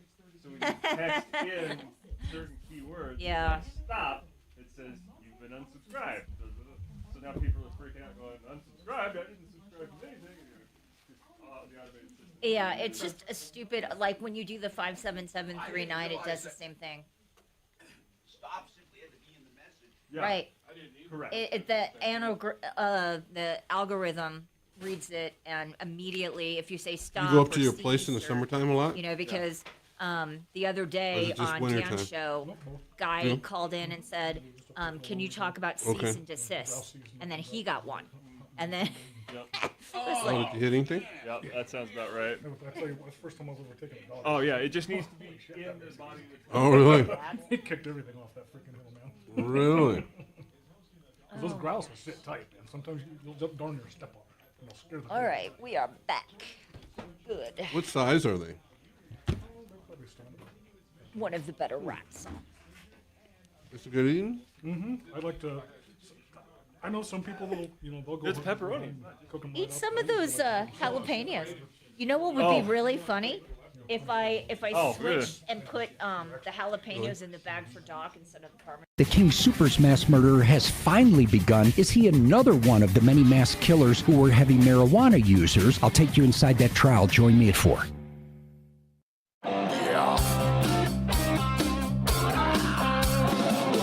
Ripped off, bad news. You need advice so you don't have to lose. We'll come running just as fast as we can. Troubleshooter's gonna help the common man. This is the Troubleshooter Show. Now, Tom Martino. Hey, Tom Martino here. Welcome to the show. 303-713-TALK, 303-713-8255, or 303-MARTINO. You can call 24/7, 303-627-8466.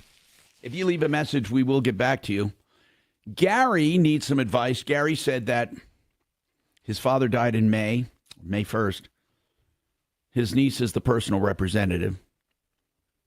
And he, I guess, is trying to find out about the estate. So, Gary, the house was deeded on death to your who? Nephew. Nephew. My nephew. And you knew that was going to happen, right?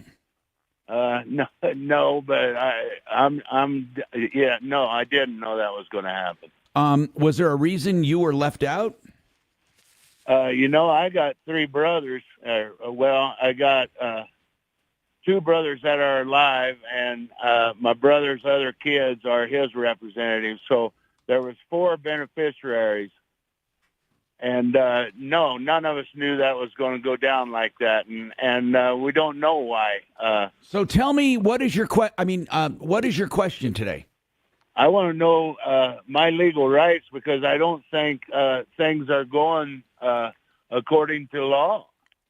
As far as she's the personal representative, and according to the will, the house was deeded to her brother, which is my nephew, and then the remaining contents of the house and his goods were supposed to be split among the 4 beneficiaries, which is me and my 3 brothers. What I don't understand is, okay, you and your brothers, who are his actual sons, got hardly anything, and the nephew got the house. What did the personal representative get? Well, I think she was on the bank account. And how much did she get? Well, we don't know. We can't get an accounting of anything as far as the estate goes, and I want to know how to proceed to get Okay, good idea. I'll tell you what, I'm going to ask our estate attorney. Kachina, let's ask Dan McKenzie or one of the other fellows at Keelan Park, okay? So we'll ask somebody. You hold on, and we'll get you some advice on how to proceed. 303-713-8255. What's going on, Raina, with the Mercedes dealer. What's going on? Hey, Tom. It's Hey. Raina. Thanks so much for having me on the What's show. going on? So, I have this client who is dying. He's on his deathbed, and he wanted to buy a Mercedes. He's a teacher, former military, want to buy a Mercedes, go across the country and go look at the ocean one last time. So he goes to Colorado Springs, Mercedes. I know. It's That's so sad, isn't and it? this is after, it is, and this is after his wife passed. And he's telling me he has almost no money at this point, right? He's on fixed income, and they spent all of their savings on her cancer care. And what's really sad about it is she died shortly after the cancer care. They basically took their entire life savings, and he said it was worth every penny of it, even if she only lived for a little bit after that. So he is just salt of the earth kind of guy. He goes to Mercedes-Benz, and he tells them he wants to buy a Mercedes. And they say, great. He says, I have this Toyota Avalon that I'm fully paid on. They say, great. We're going to give you $20,000 for it. You come in with $5,000 down payment, and we'll put you in a $48,000 Mercedes. And therefore, your monthly payments aren't really going to be that high, right? Because you're only really putting a lien about $20,000.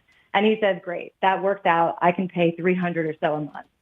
So he buys the Mercedes. Well, what is the prognosis on when he was going to die? He tells me he's dead man walking. This was supposed to have happened, and he's so proud of himself. He's like, How long doctor told me ago? I didn't have How that much- long ago did he do this? Yeah. I would say that he's been living. The sale of Yeah. the vehicle. Yeah. When did he buy That it? would have been. Give me just a second, and I can get that for you. I mean, this is just a couple months ago. Okay, that's all I need to know. It was this year. It's this year. When Sorry, is it he was supposed? February. When is he supposed to die? Seriously, I mean, is he going to die, or is this just a guy who's saying he's dying? No, this is for real. Okay. So he's been kind of on his deathbed for a while, but he's so proud of himself. He's like, I'm beating all of their marks. I'm beating all of their marks. Good. And then recently, Good. And this is So very he traded in a car, and what happened? Traded in his fully paid for car. Okay. So what happens is what he doesn't realize is they put $13,000 worth of extended warranties and maintenance contract on this car. Now, mind you, he doesn't need an extended. No, I get it. I get exactly what you're saying. We can have all that stuff removed, probably. Yep. I mean, if it was just a few months ago, Okay. I did. So they packed the deal with a bunch of crap. They packed the deal. What's the With a name of bunch the of crap. dealer? They get- What's they the get name more of the dealer? Yeah, it's Mercedes-Benz of Colorado Springs. So that's the trade name, and it's Phil Long is who owns it. Phil Long Auto House is the owner. But so he does that. He realizes, okay, this happened in February, that he realizes that he's paying way too much every month. So he goes back and he's like, I want to return this car. I can't afford this. I'm on a fixed income. And they say, you can't return it, which is okay. All right, there's no return policy. So he's like, fine, let me just buy my car back. And they say, okay. Now, instead of telling him, he just just did, screwed himself. Oh my God! I wish you would have called us then. So wait a minute. So then he decided to buy his car back.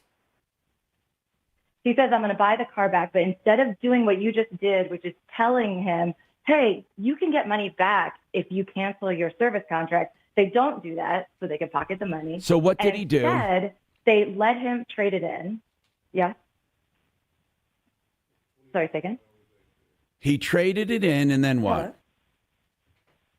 Okay, so he trades in the vehicle. They sell him his own vehicle back for $4,000 more. So he comes to the table with $4,000. All right, wait a minute. He had traded in a car that was paid off. What was that car worth? It's a Toyota Avalon. They say it was worth $20,000, which I would agree, probably around 20. So then, how does 20,000. he end up owing another $4,000 after trading in the Mercedes? So the Mercedes gets traded in for $39,000, which is exactly his loan amount. Okay. So the lien gets wiped out. Yeah. All right, fine. Well, hold on. Well, but the 20 grand, okay, the loan got wiped out, and then what? Well, so really the issue is because he paid $13,000 in those service contract fees, he basically traded in his Toyota Avalon just for those service contracts. Right. Right. But when he Because bought those it back, though, right. So right now, does he have his old car back? he has his old car back. Here's all I need to know. Net. Yeah. What is he out of pocket? Now, listen carefully. I don't care how they finagled it. What I want to know is the day before he went in to buy this Mercedes and the day after he got his car back, what is his net out of pocket that was not recovered? I'm not talking about money that was put in the deal. I'm not talking about anything. I'm talking about hard net money out of his pocket. How much?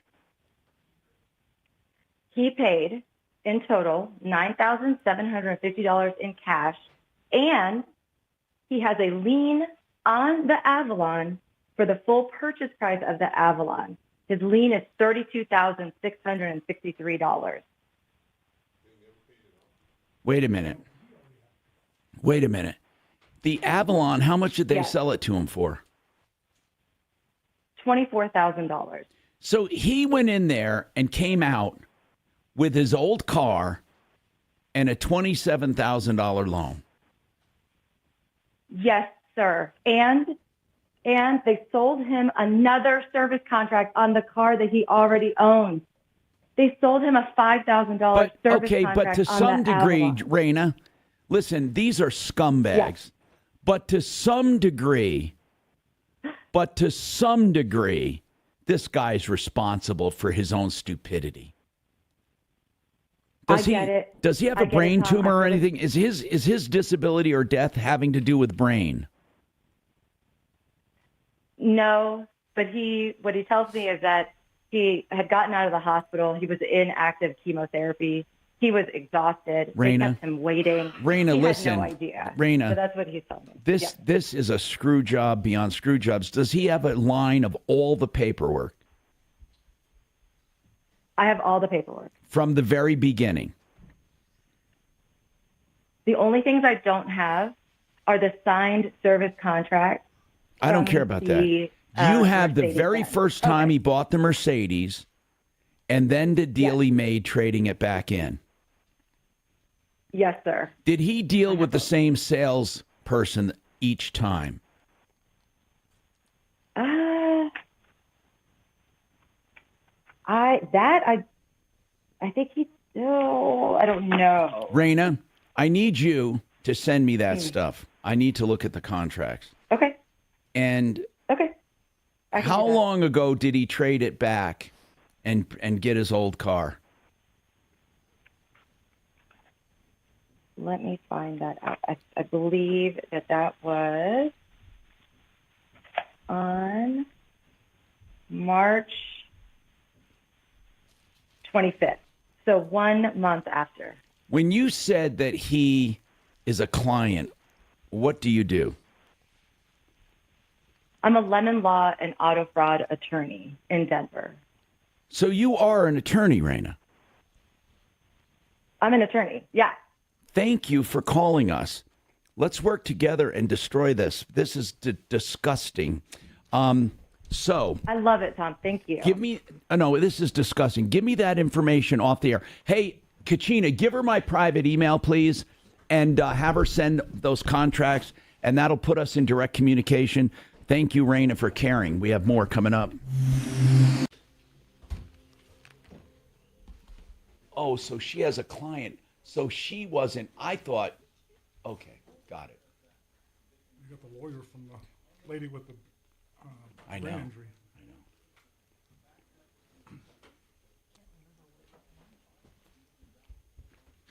Raina? Hi.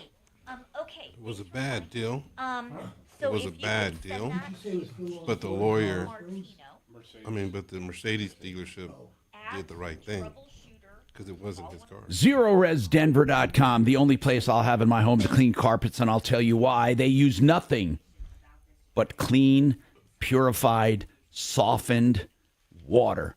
The best cleaning agent in nature. That's true. Super soft, purified water is empty water, meaning it can absorb all kinds of crap from your carpets and take away the grease, the grime, the grit, the old soap, the old chemicals, the pathogens and allergens.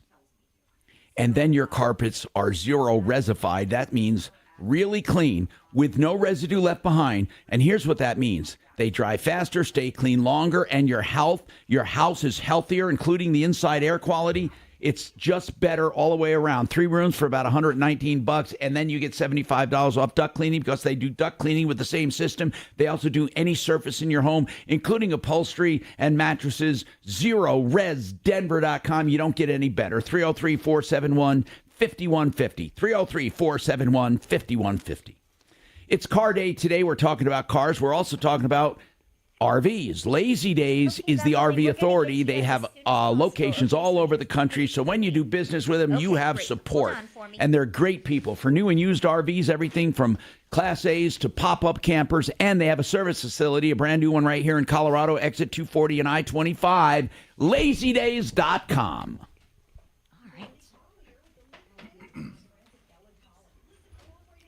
You said bad deal, but how did he end up walking out $27,000? They wouldn't understand. They wouldn't undo the deal, and they did that for a purpose.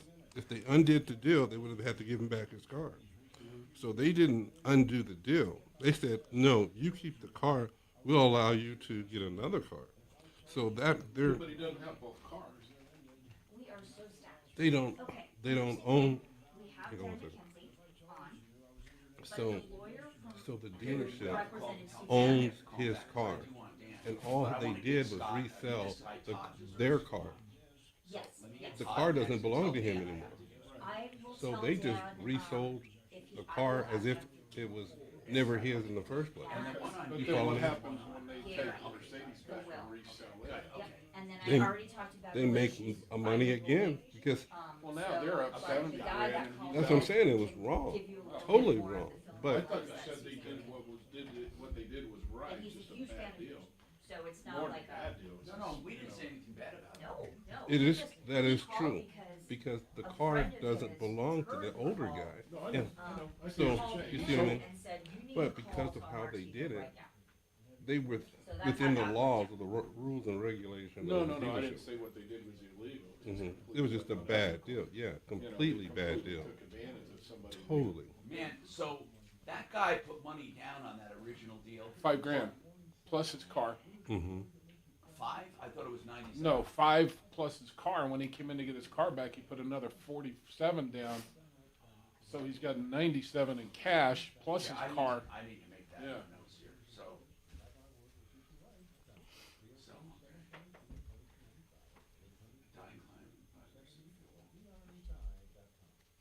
he traded in a paid-off car worth $20,000. Yep. Plus $5,000.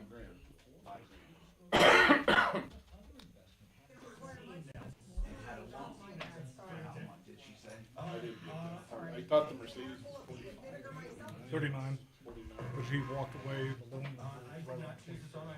for the Mercedes. No, for the new loan, he's got to buy back the car. No. For the Mercedes, it was like 25, 26 plus all the pack. Yeah, so it came to like So it ended up being like a $40,000 loan. Before the year 2000, texture number 4 will win what, Mandy? A paper straw. A 14-year-old doing brain surgery. Or a 14-year-old doing brain surgery. A 14-year-old drilling a hole in your head and then putting a paper straw in. There you go. Would it combine? how much down? Another 4,700 down. Plus the loan. The short version. Here we go. They moved the loan over. So they switched Plus cars. 47. Plus 4,700 cash. Another band. I'm trying to get the title of the song. All right. I don't even need to play it again because but play it again anyway. So they never canceled his loan. They just moved it to a different car. I'm blanking on the title. It'll come to me. I'm sure it'll come to me. We Send texter number 4 at 56690 with the correct song name and the correct title will win a paper straw inserted into a hole in your head drilled by a 13-year-old.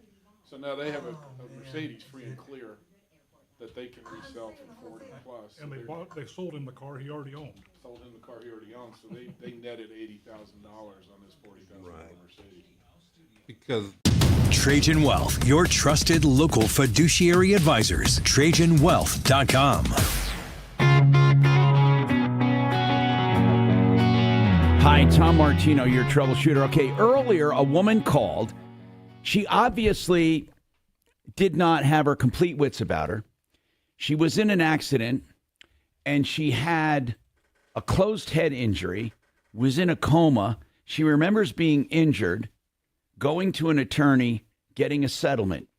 She said she got a settlement of $50,000. She remembers pulling out $1,000 and no other accounting.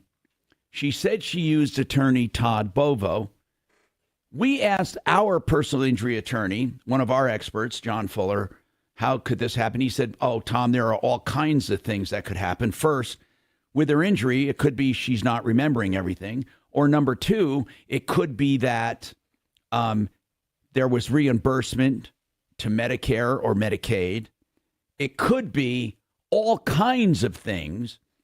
And luckily, a friend of Todd's was listening, and Todd called us so we can hear from him and just find out what's going on.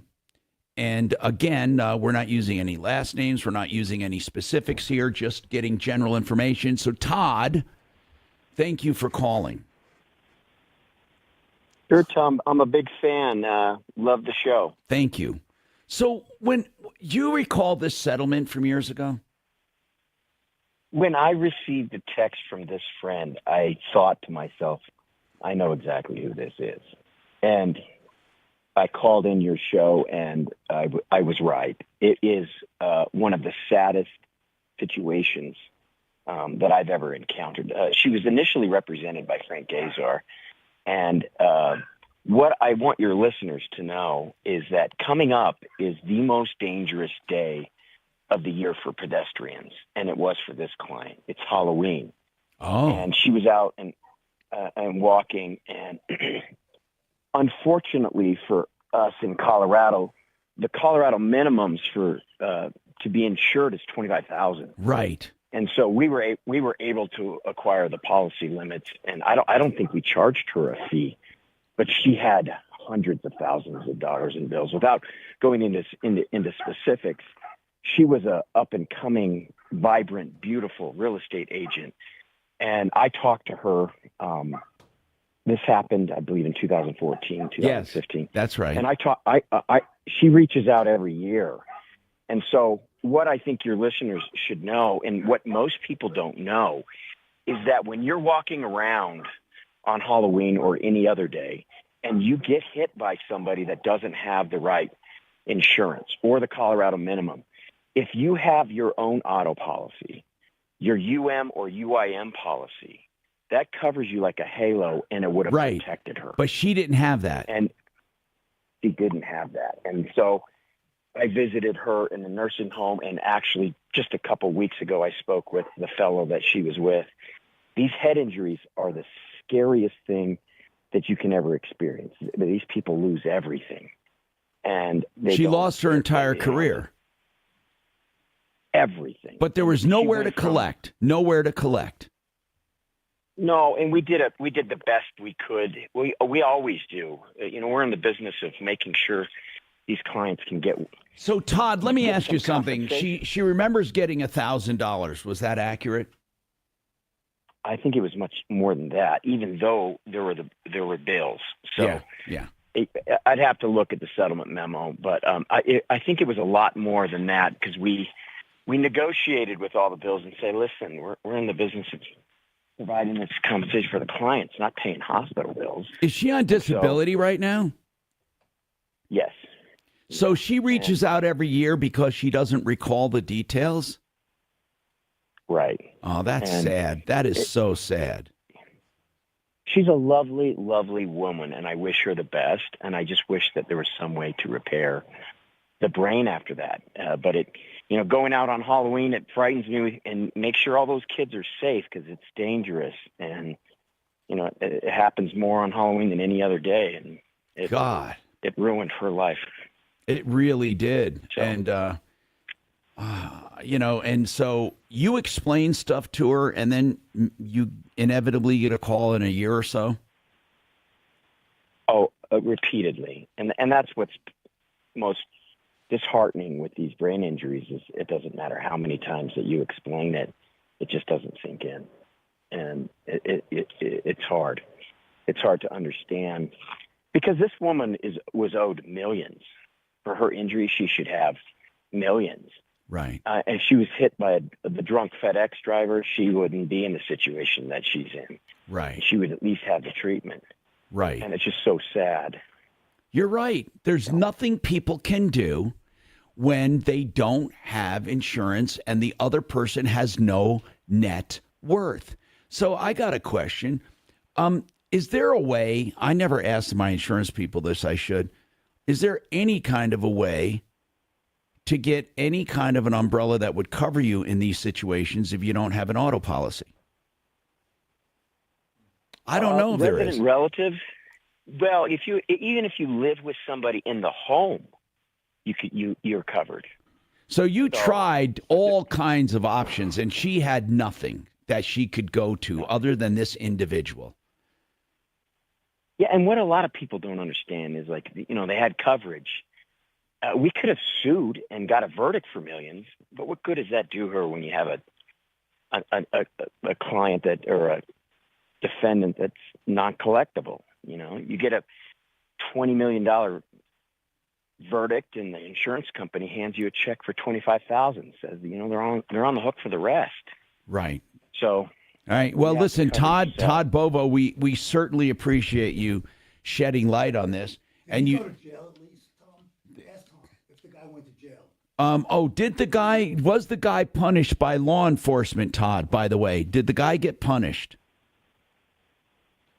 Because it had come from the other firm, that had been resolved prior to coming to us. But usually, yeah. I mean, I'm sure he was. Yeah, man, that is so bad. That is so bad. I mean, there's nothing you can do about it. Our state minimums are horrendous and insulting. They're insulting. Oh, God. I'm Tom Martino, and we have more coming right now. I have Dan McKenzie coming up. In fact, I want to ask Dan just real quick. I can get Dan in because he's a very busy man. An estate. Where did he go away? I guess he went away. All right. We have more coming right up.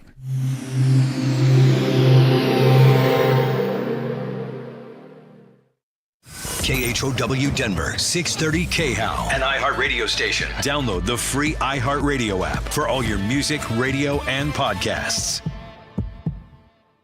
Now, Impact Traffic.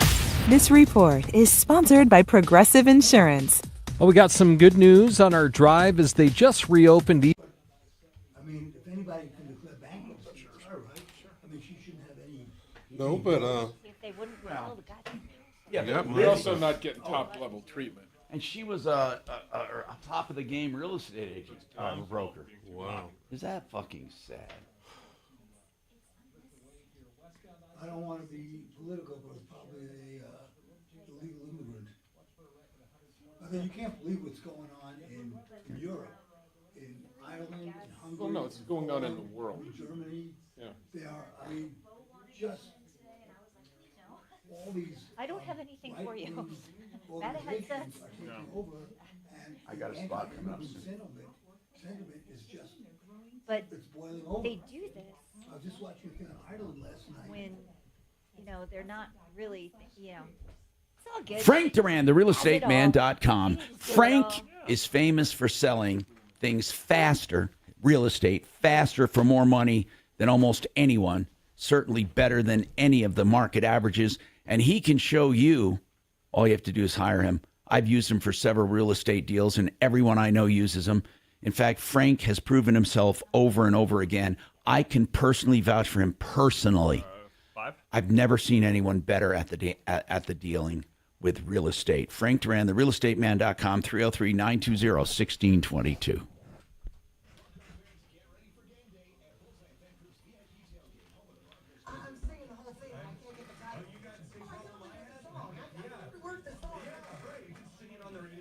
When Steve is singing it. Well, when Steve's singing. It's a concert. No, not anymore. Not anymore. This is great radio. I'm trying to figure out the name of the song. Okay.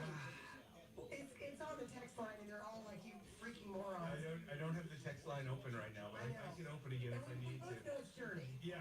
And she's just a small town girl living in a small town world. Yeah.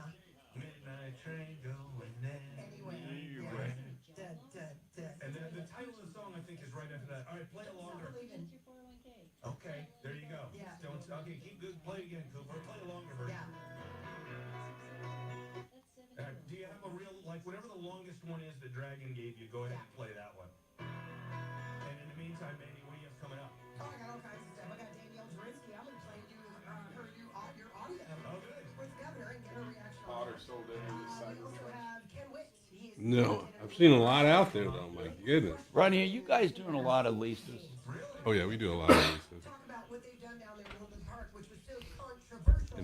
This seems to work. Bob does most of mine Everybody stick on around the lease for side. Mandy's fabulous show, and thanks to Cooper for hanging out, and thanks to Dragon for Don't Stop Believing from Journey. Text number 4, you have won a paper straw being inserted into a hole in your head drilled by a 13-year-old girl. Mm-hmm. Close to us, and they're right. Some of the edges, I mean, it looks like somebody made some of this in the backyard. No, it's fucking stupid. It's the most overrated vehicle in the world. But I mean, the lines don't even tie. The Cybertruck. What's amazing is they've delivered less than 12,000 of these things nationwide. But I swear to God, I see them all over the place. I know, this is a lot. And for only 12,000 nationwide, yeah, I hear about more trouble than any other car on the road. Well, it's plagued. Yeah, but you know the new Chevy truck that's electric. That's a beautiful truck, and it gets 450 miles per charge.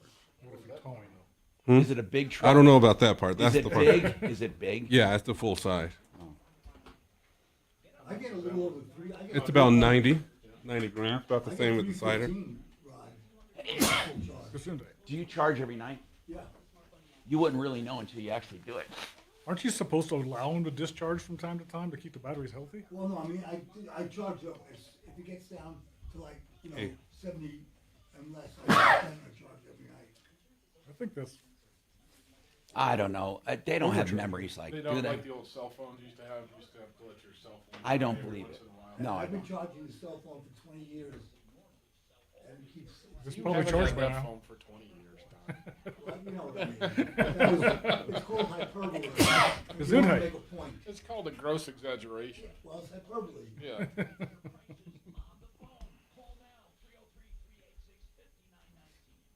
Oh my God.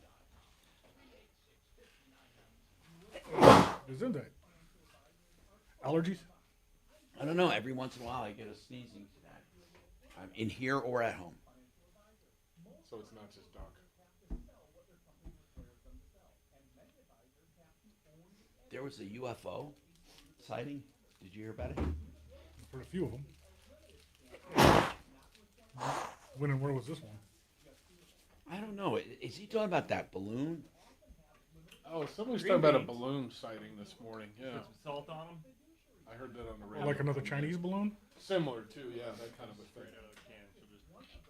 We'll see what Kamala will do. Yeah. So you know what I don't understand about UFOs? Even the craziest UFO. What you do when you don't get paid. There's no intelligent life in our solar system. You're proof. Oh yeah, in our solar system. That's solar system. Yeah. Which means which means that if anybody's coming here, they're coming from a distant galaxy. Right. Which means they have to have. Treatment I received. AdvancedHair.com. Denver's talk station, 630 KHOW.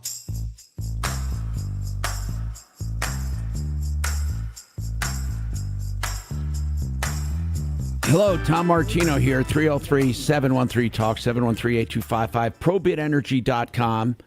probidenergy.com for your solar energy needs, and they do a great job. You can trust them. So that's probidenergy.com. Okay, now I want to go back to the phones. Dan McKenzie is with us. Dan, thank you for being here. We have a quick question for you. There, sir? Yep. Okay. Our question is having to do with Gary.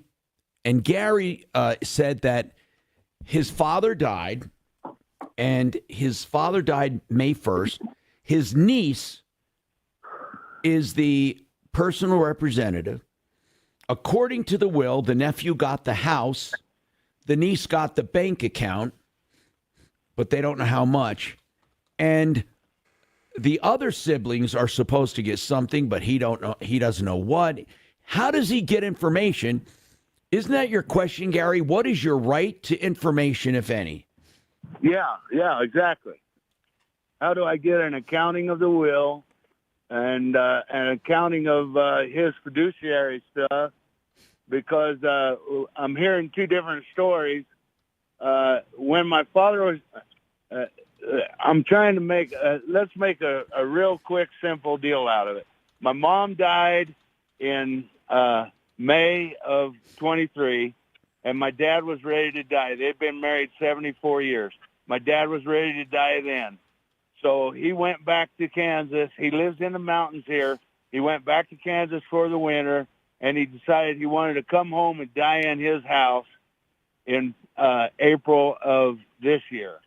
So he came home, and my niece came out and was taking care of him.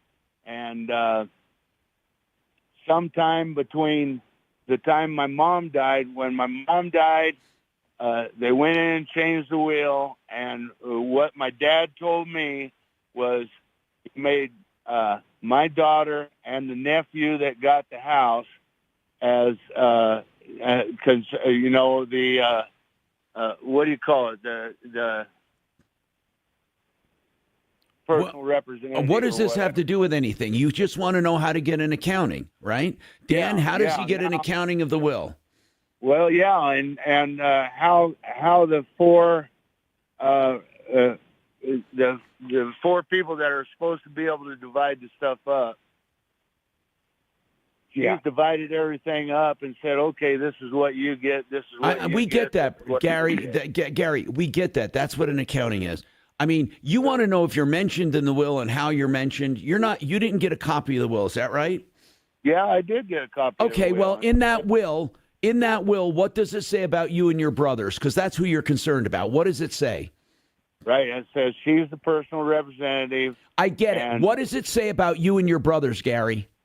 That we get everything that's in the house. Okay, and did you get everything in the house? No. Where is it? Well, she split up a bunch of stuff and put it in storage and says, "Okay, come get what you get." Oh, well, then why didn't you go get what you got? Well, I did, and the furniture and everything else is still in the house. And I want to know where certain things are, and they haven't shown up. Okay, so what do you do? Yeah, what do you do? Dan McKenzie, give him a chance to answer now. Go ahead, Dan. You're not contesting the will. You're just trying to figure out how you get your stuff. Right. Okay. Yeah, I mean, I guess it's just personal property. It's just stuff from the house you're trying to get. Yeah, well, I'd like to know where the money went and the stocks and bonds, too. Well, are you entitled to that under the will? Well, you have a right. I mean, you are an heir.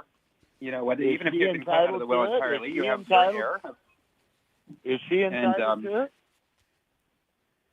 I'm sorry? Is she entitled to it?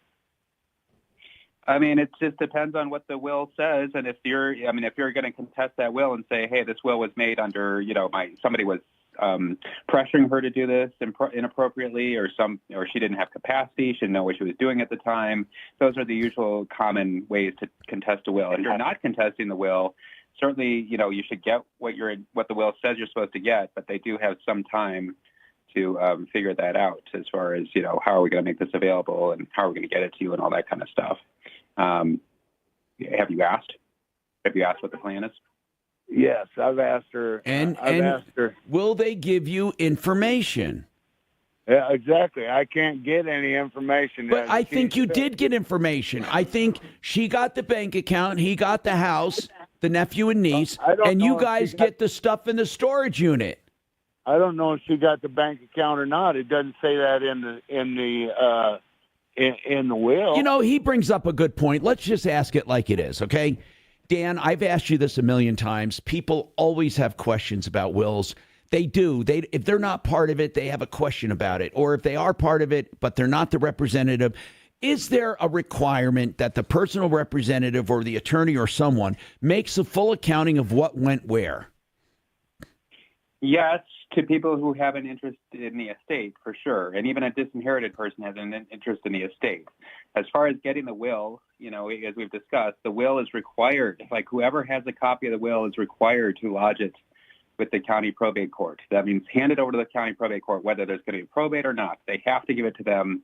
And it's for this reason, that people who have an interest in the estate can go see it. And if they haven't done that, if they're sitting on a will and they are not lodging it, they could be responsible for any, damages that causes, that the people who should have received stuff under that will didn't get it because they didn't know what the will said. So does he have to have an attorney to do this? I mean, he's already been given the will, so that doesn't seem like that's really an issue. If he wants to contest the will, then yes, I would say. But he doesn't want to contest the will. What he wants, I think what he's saying is he has no idea where certain things are. And I don't think there's anyone that can compel anyone that all the niece has to say is, I have no idea where it is. Yeah, I mean, I guess I'm not entirely clear. He made a very clear request about here are the items I'm expecting, when can I expect to receive them, and how are you going to get them to me? And what if he asked how much was in the bank account? Does she have to tell him since she got the bank account? It depends on if it went through the probate process or not. If it just went to her through like some sort of designated beneficiary. No, it was in. I guess it was in the will. No. It was in the will, right? No, it was. She was a signer on the account. Never mind. Then then it didn't go through the probate. Right. So when he passes, then she automatically gets the What account. was the special relationship with this niece and nephew that got everything, basically? Well, there really was no special relationship. I mean, they came out here every year from Kansas when they were kids, and they thought they were kids. And which one of the siblings do they belong to? The youngest boy. And is your youngest brother? It's your brother, right? Right. Is he wondering too, or just you? Yeah, he's estranged. They will not talk to him at all. Okay, listen. I don't know what to do about this. Dan, I think that you said it. Yeah, can he just go to the judge and request an accounting? Yeah. I mean, as a person, you can ask the personal representative. You should have gotten a document called an information of appointment telling you what your rights are, and one of them is to request an accounting. And you usually do that to the personal representative. Say, I would like the accounting. That's it. Yeah. And I did that. And she says, I don't have to give you an account. But you didn't do it through the court, man. You didn't do it through the court. No, I didn't. Okay, well, that's what you do. You ask the judge to do it. I mean, you really shouldn't have to. The rule is that the person. And what you ought to do is you and your brothers. Let me just cut this short because we have another call for him. I mean, what was the you rule? And your brothers call Dan McKenzie. Give him the number off the air, please, Kachina. 833 CO plans. Dan, hang on because Sue has a quick question here. I hope it's a quick question. Hold on. Sue is right here. Sue, what is your question, real quick here about probate? Yes, sir, I do. I have a case right now that I'm seeking an attorney for contested probate for a fiduciary that has breached his contract.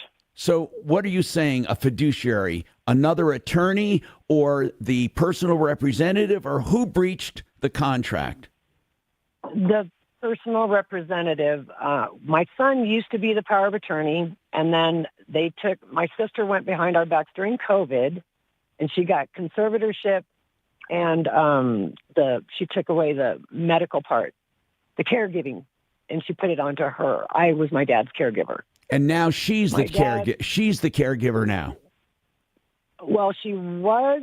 My dad passed away yesterday. Was his 3rd year anniversary. Okay. But this fiduciary has breached so many details. Wait, give me an example of what this so-called fiduciary breached. Okay.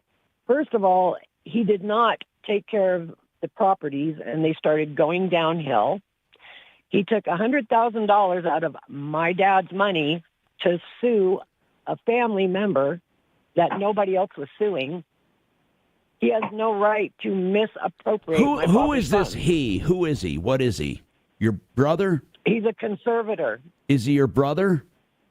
Oh, no. He is no relation. Was he appointed by the courts? Somehow he was appointed. My sisters went on a witch hunt, I guess. They did this all behind our back. That's Who why appointed I'm this blindsided. guy conservator? It had to be the courts, and both of those sisters must have tried to call and find out how they could go about getting my son off of the power of attorney because they were jealous. But was he appointed conservator while the guy was alive or after he died? Yes, my dad was alive, and this guy has been for 4 years. Okay, got almost. it. Okay, got it. Hold on. I got to take this break. Hold on.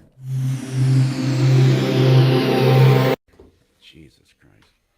When you get this will thing and dying thing, people just become, they come fucking unglued. Everybody's so afraid they're not getting all theirs.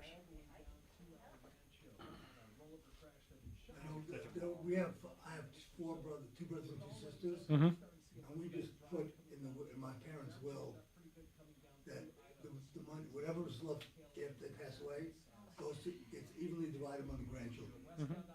We didn't want to deal with it. We didn't need, Sure. That's what I told my mom. Spend it. Yeah. Do me a favor, spend it. And give it to the grandkids, for their college or whatever. Pay off student loans, whatever they got. What? Pay off some loans, student loans, Yeah, whatever they got. whatever. Yeah. Progressive makes bundling easy and efficient. Get a multi-policy discount by combining your car, home, motorcycle, commercial auto, and more. All your protection in one place. Bundle and save at progressive.com. Red Rocks Roof and Solar is a solar company that does the sales, the installation, and the service, and they help you with the financing and tax credits and anything else you need. If you're a commercial operation, they can help you get a REAP grant if you qualify, and that's for getting the system paid for and helping you sell credits back to the utility company to even make a positive cash flow in your system. To find out more, redrocksrs.com. That stands for Roof and Solar, redrocksrs.com. Call them right now, 303-704-2449. Hey, if you want a price on a countertop, you can call the Art of Granite. They'll do any countertop, by the way, not just granite. They'll do whatever you want. Any natural stone, any man-made material. All you have to do is call for your price. They tear out and haul away free. All materials are wholesale, and you pay for the fabrication and installation. 303-386-5919. They also have free material if you get it from their remnant yard. 303-386-5919.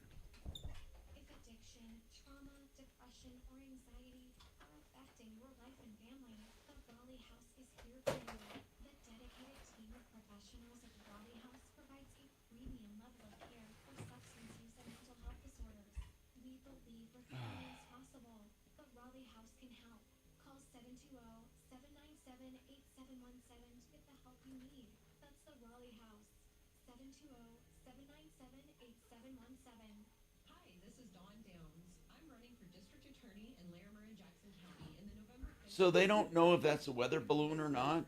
I hadn't heard anything else about it.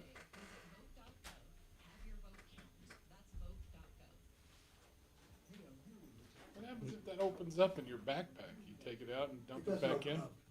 I just put it in this little one. Don't bump in a dock. He's going to explode and you smell like cheese all the way home. I just throw it in the backpack and get another one at Costco. They're only like $15. Cheese is $5. Wouldn't that be cheaper? What?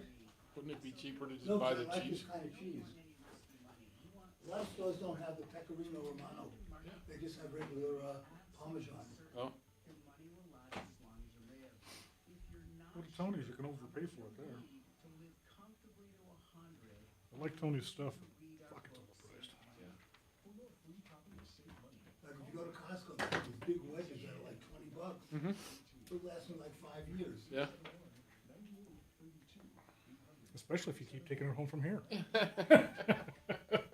What was that? I said, especially if you keep taking it home from here. Oh, so it is a NASA.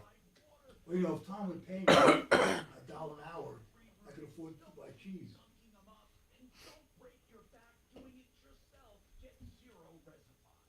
Oh, I think he said it was. Is it visible from here? It is visible from here, he says.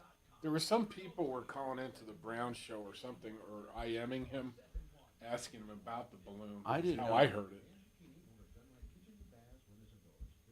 But he didn't know if there were people who were just seeing the moon or what. He was joking with Dragon about it.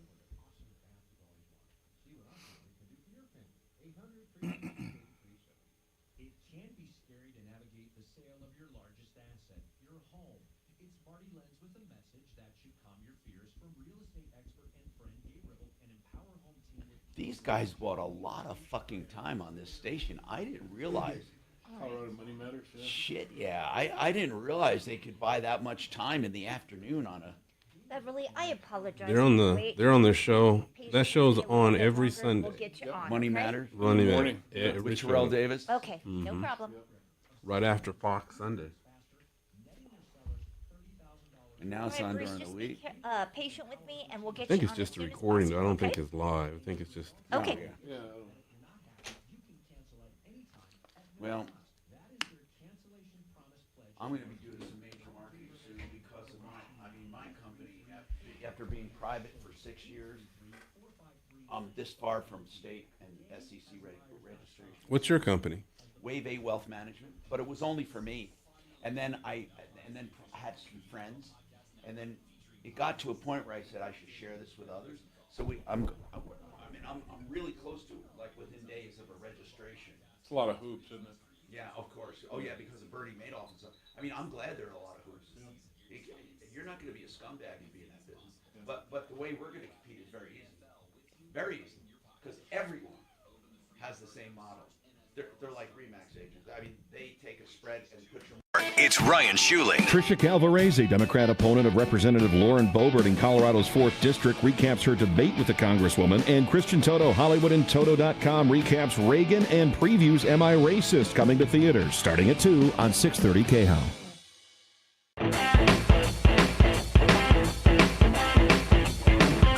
Hi, Tom Martino, your troubleshooter, 303-713-TALK, 713-8255. We don't have a lot of time, so I'm going to ask Dan.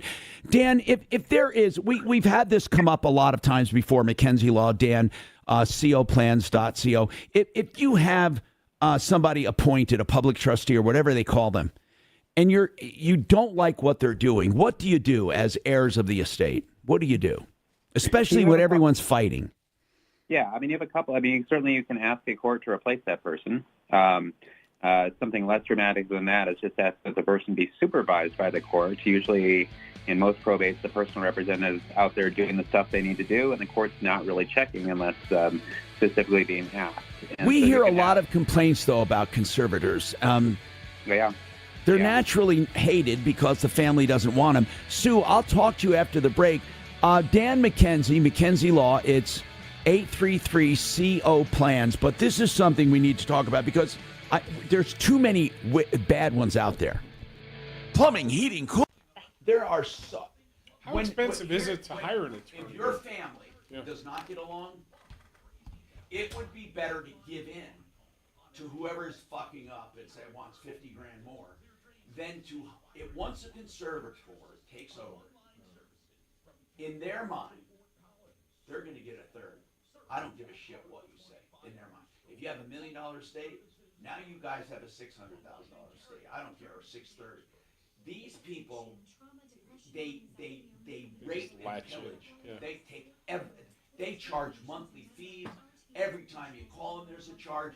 It's the worst thing that can ever happen to an estate. I tell people, do not go to court in discord, and that judge hire a conservator. Those conservators are the most they're the most unethical people on earth. They're the most unethical. Especially if nobody's monitoring. They don't give a shit about the heirs. They don't give a shit about the kids. All they care about is raking off the top. It's like the mafia. And how does one get to be an executor? A conservator. Conservator. They they're a law firm usually, or a bank with a lawyer in the department. And they put their names in. It's relationships like anything else. Yeah. They put their names in with the court. The heirs don't pick them. No. Are there any specific qualifications? Well, I think a state law, right? I mean, I don't really know that part of it, but I know this. There's not one estate that benefits from a conservator. Not one.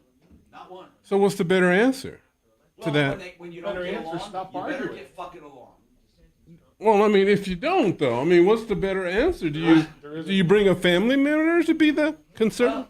Well, it's unfortunate, but greed begets greed, which begets greed on their part, and Right. everybody's just it devastates the estate. I'm telling you, it never helps.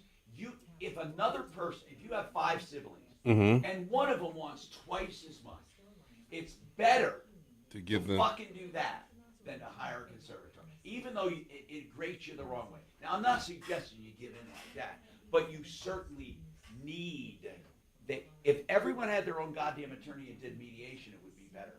It's better to never do a conservatorship. Never.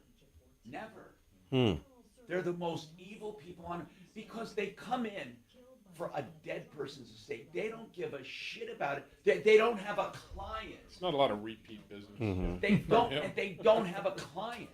Right. And the courts never fucking second guess them. Right. They don't second guess them. And how do they get paid? Fixed amount? No, that's what he said. They get paid by the hour, by the phone Put call. in their bills. Yeah.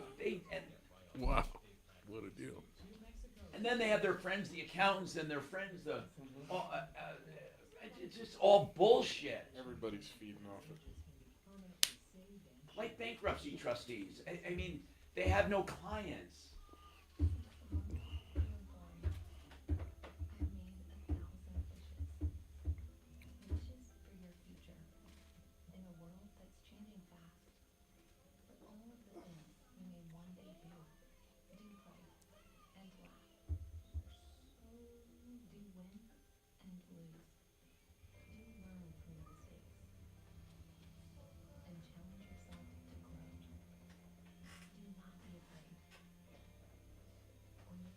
What was the guy's, the billionaire that was it Hughes, that his estate was just settled?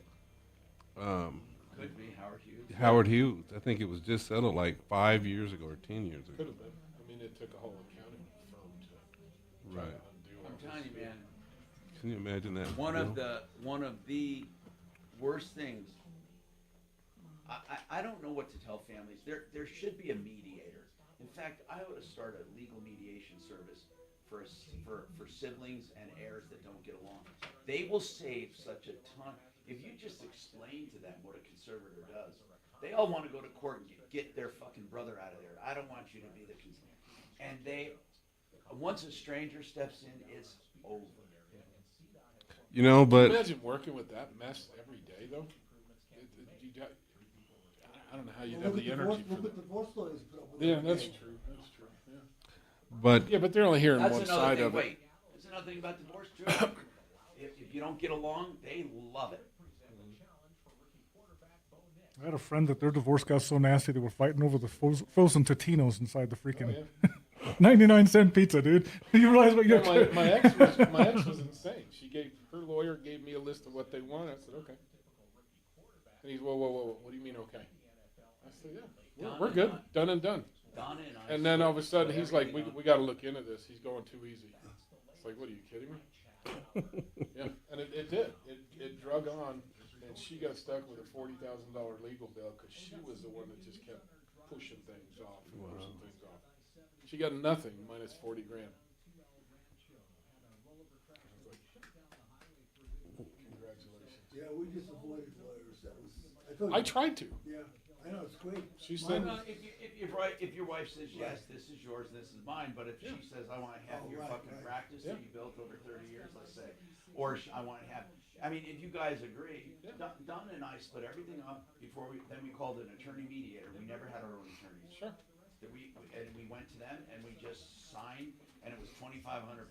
Ours was $250. We didn't have a lawyer. We just had a mediator. And my wife said, "Look, the practice is yours." That's what an attorney mediator, but it was $2,500, and then everything was split before we even went there. Right. Fuck, everything's split. But I will her say, attorney spent $40,000 and split debt. That's what they ended up with. Bottom line, yeah. Who is this? My ex. Yeah, she was 2 years in court for the divorce. I know a doctor who's split in court debt? for like Yeah. probably 5 or 6 By the years. time everything come around, I mean, they, there was stuff there, but they couldn't find it or prove it. So, You know, had a messy divorce, John Williams. His first one. I don't know what happened with the second one either. I don't know, but I'll tell you, the first one was as messy as it gets. He was still being buggy. Years and years and years later. Yeah. That was anger. It was stupidity on his part. well, I do fix and flips. What? I do fix and flips. Still? see a lot of Mm-hmm. Oh my gosh, those are my best deals. Wait, I mean, are you still doing them? oh yeah, I just Ride with all this interest rate shit and building? it takes a little longer, but that was Who stages them for you? You have people that do that? I have the real estate agent who's listing it, stage it. But now it's so cool, they just digitize every room. You can't tell the difference if it's real or fake furniture. It's the most beautiful thing put I've the ever seen. furniture in the pictures. Yeah. Digitally, and it's perfect. Yeah. It's amazing. Yep. Oh my gosh. AI. Right, it's like watching a movie anymore. Yep. Oh Watching yeah. a movie, you can't tell what's real. You cannot tell. CGI. You cannot tell. I was saying, who put the furniture? Oh, that's a part of our program. And I said, wow. You mean it was fake? Yeah, it was, but it was one of those deals like you guys are talking about, family. Information, text, and info. Standard data and message rates apply in this nationwide contest. Yeah. Ripped off, bad news. You need advice so you don't have to lose. We'll come running just as fast as we can. Troubleshooter's gonna help the common man. This is the Troubleshooter Show. Now, Tom Martino. Hi, I'm Tom Martino, your troubleshooter. We're trying to solve problems. I apologize to Beverly. She's been waiting so long. Beverly, I'm sorry. We had these other issues come up. Now, Sue, I haven't forgotten about you and the probate and the conservator. We need to talk about that. And then Bruce wants to talk about his Chevy Equinox. He called in 2 weeks ago. Hey, Beverly, what's going on with your Maytag washer? I heard that the Maytag repairman is lonely. That's not true? Well, I bought it on May 2nd. Of this year? And this is, yes, of this year. Okay. May 2nd. And it was fine until about a month ago, and it started not washing and so forth. I went into Lowe's last week. They gave me, said put in Maytag repair. There were 6 people that came up in the area. I called all 6 of them, and they said they do not do warranty work, that I had to pay up front. What? So I called Maytag. Wait. It's under warranty, though, right? Well, it's got a 1-year warranty. I did not buy an extended warranty. No, I understand, plan. but you said you bought it this year, right? May 2nd, yes. Well, then it's under warranty until next May, right? Right, but the 6 people that I called under Maytag Repair in Denver, Right, wouldn't do it. say they do not do warranty work. I have to pay up front. But then do you get And then reimbursed? Did they say you would be reimbursed or what? They did not know. And did you call So I went Maytag? back- I would call Maytag and say, I have a washer under warranty. I don't want to pay up front. Okay, that's what I did next Uh-huh. because Maytag is owned by Whirlpool. So I called Maytag, and they wanted to know, of course, the serial number, model number, and all that. I gave them all that. It was did not get to speak to a live person after I put in the serial number and the model number, and they asked me if I had the extended warranty. I said no. and they said they just disconnected. I called them 3 times, and it just disconnected. Oh, come on. Wait, where so did then you I where called did you buy Whirlpool. it, Beverly? Where did you buy it? Lowe's. Well, they Lowe's. need to help you. What did Lowe's say? Well, the gentleman there had quite a bit of experience. He had worked for LG and a couple of others for 25, 30 years. He said he never heard of such a thing. He thought that I could just go and get someone from here to do the warranty work. So I called Whirlpool, because that's who it was maintained. Right. The same thing. They said, if you don't have an extended warranty plan, we do not take care of it. But And you then got they a normal disconnected. warranty. You got a normal I know, warranty. That's what I'm saying. I would make, no, what are the symptoms, by the way? How is it acting up? It's one of these with the sensor on it, which I didn't really like. It locks the lid before it will. Then the sensor weighs the water, Right, and, and it will not lock. it adjusts the load, right? Exactly. Yeah, and it does not lock, so therefore it will not go and wash. And the reason it doesn't lock is because they can't get the load right? I guess the sensor must be off or something. But I in don't the know. beginning, when it did work, here's what happens: you hear a click, and then it goes, Right. boom, boom, and it moves Yep. back and forth. It shifts the load, and then all of a sudden it goes Exactly. on, and you hear the water, right? Exactly, and that's what won't happen. It Okay, does not and lock. I'll tell you, I think I know what's going on, and I'm not going to charge you. No, seriously, I don't know, and I'm not entirely sure it's a warranty issue. It sounds to me like a leveling issue of the washer. It'll level the load to a certain extent, but if the washer becomes unlevel or the screws on the bottom and the legs, if that thing is off too much, it will not level the load at all. Because you're beyond what the sensor can do. I'm suggesting that's that's what it sounds like to me, because it didn't happen from the beginning. Well, who set them up? Was it Who Lowe's? set those up in your place? Lowe's sent someone out to do that, an installer, and they installed it for them. And did the guy, did he use a level to level it? I don't know. I'm not sure. I could try a level and see if it's level. Yeah, but you should. And what you do is do it when it's off, obviously, and you level. Just see if it's level. If it's not level, Okay. I'm telling you something. It's not going to level itself. The load will do. All that's for is shifting load inside. But if it's too far off and it can't shift enough, it won't lock and it won't turn on. I had this happen to me. But do you have anyone that you know that could help you level it if it's not level? I have my son. Okay. Is your son handy or is he pain? Mm-hmm. Excuse me? Is your son handy? Yes, he's very handy. Okay. Did you tell him what was going on? I did. And what did he say? Well, that was before I went to Lowe's and found out all this. I was on the phone all day yesterday trying to find. Did the phone anyone number and suggest to you it could be a leveling problem? No, I didn't get to speak to any live person yesterday. Every number that I called, it was just an automated voice. I didn't get to speak with any live person anywhere. They just hung up after saying, "Do you have Plan 1 or Plan B? Which of the two?" Beverly, I did not find it. this is terrible, Beverly. I said no, and then when I said no, then it disconnected. All right. Now, we're And going to do I know a it's couple. got a year warranty from the factory. Right. When you went to Lowe's, was there anyone there you could talk to? Yes, the gentleman, like I said, there was quite. He had been. Do you have a name of anyone at Lowe's? Yes, Rex was the one that I talked to. And do you have He's a been place? doing And this okay, for and 30 which years. which Lowe's did you buy it from? Over off of Arapahoe. Okay, Arapahoe and what?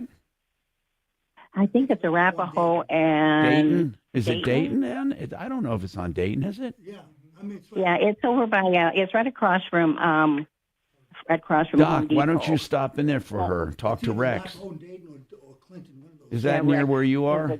No, it's further south. Oh, here's what I want to do.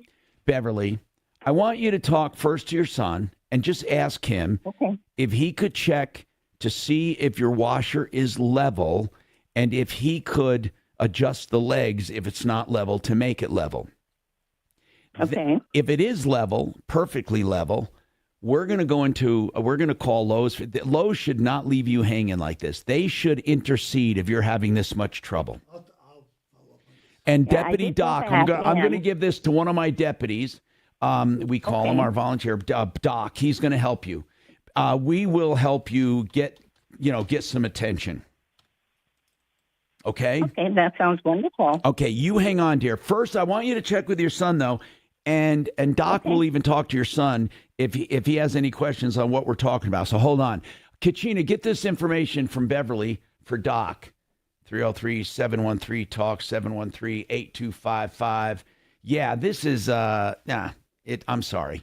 People have to be more attentive. We're going to come back to Sue right after this. I'm Tom Martino. We're going to talk about probate and conservators and how that can really screw you up. One Clear Choice Garage Doors for your garage door needs. They have battery backup systems, Wi-Fi systems, so you can control your garage door from anywhere. They have time to close feature. If you forget to close it, it closes automatically. And all kinds of new openers and factory authorized for most of them. And that is oneclearchoicedoors.com. I love that automatic close on those doors. She's willing to spend $100. I have a guy who does appliance repair stuff off the books. For $100, he'll come in and probably fix it. He fixed my refrigerator because the ice thing was broken. It took him like 20 minutes and it was done. It was $100. I was happy. What, you had too much cheese? 10 seconds. Too much cheese in the ice maker. It kind of gummed it up, you know. It's easier to spread on the spaghetti when you put it in the ice machine.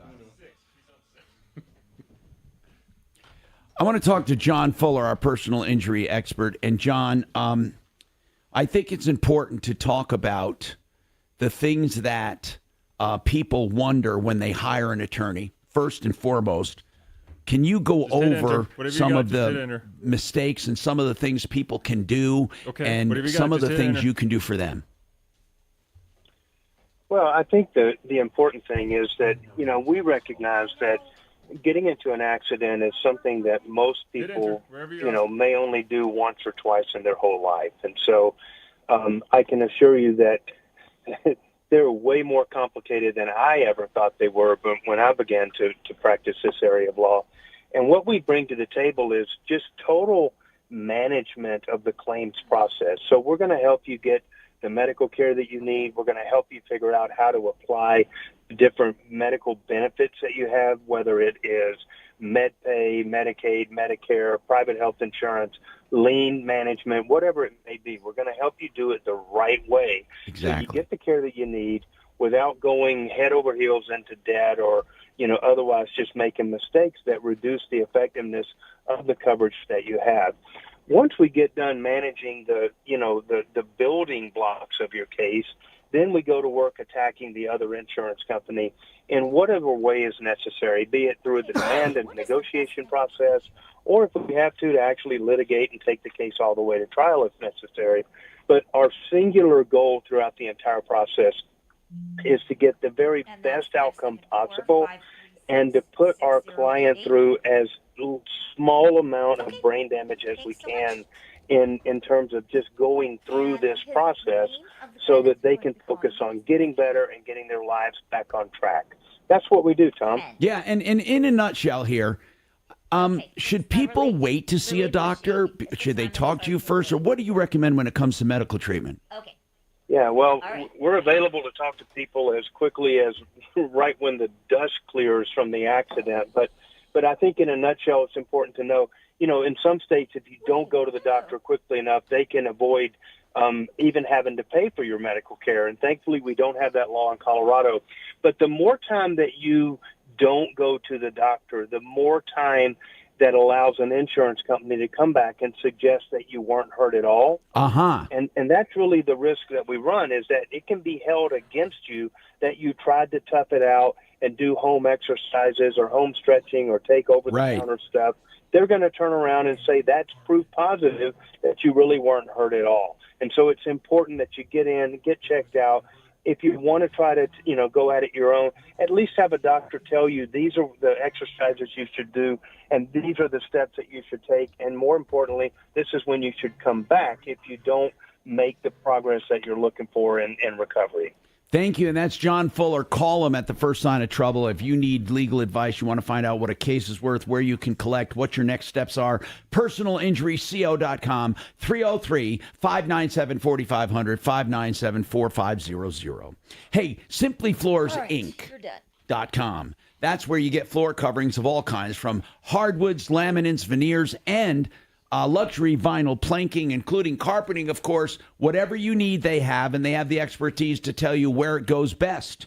And they have the best installers in the business. The website where you can make an appointment on your own, have them come to you, or you can find out where their showrooms are, is Simply Floors Inc. That's INC, simplyfloorsinc.com.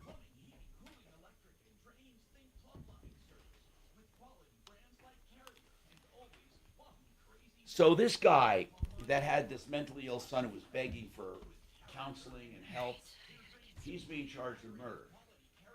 Right? Yeah. Second degree. They both are.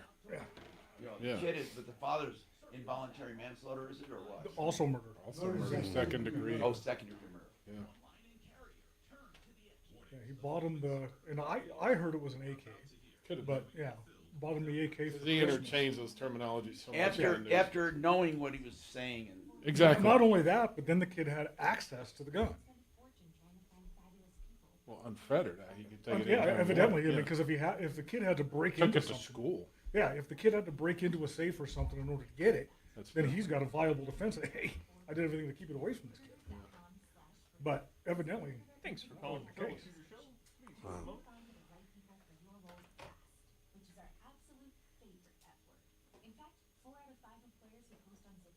Firm believer that trained kids don't have accidents. He bought him the gun.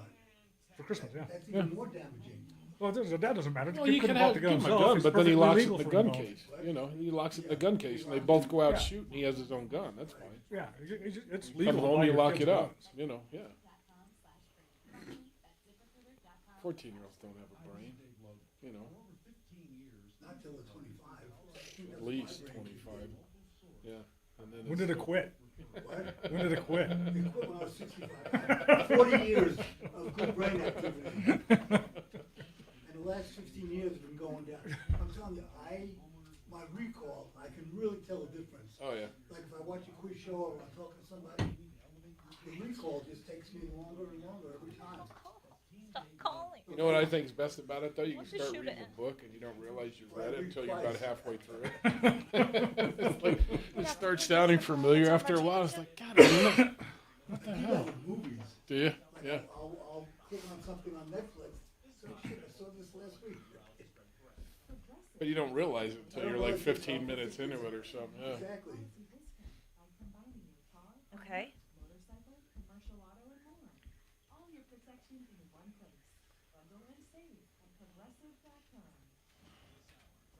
Trajan Wealth K-House Studios. Trajan Wealth, your trusted local fiduciary advisors. TrajanWealth.com. 630 K-How, an iHeart radio station.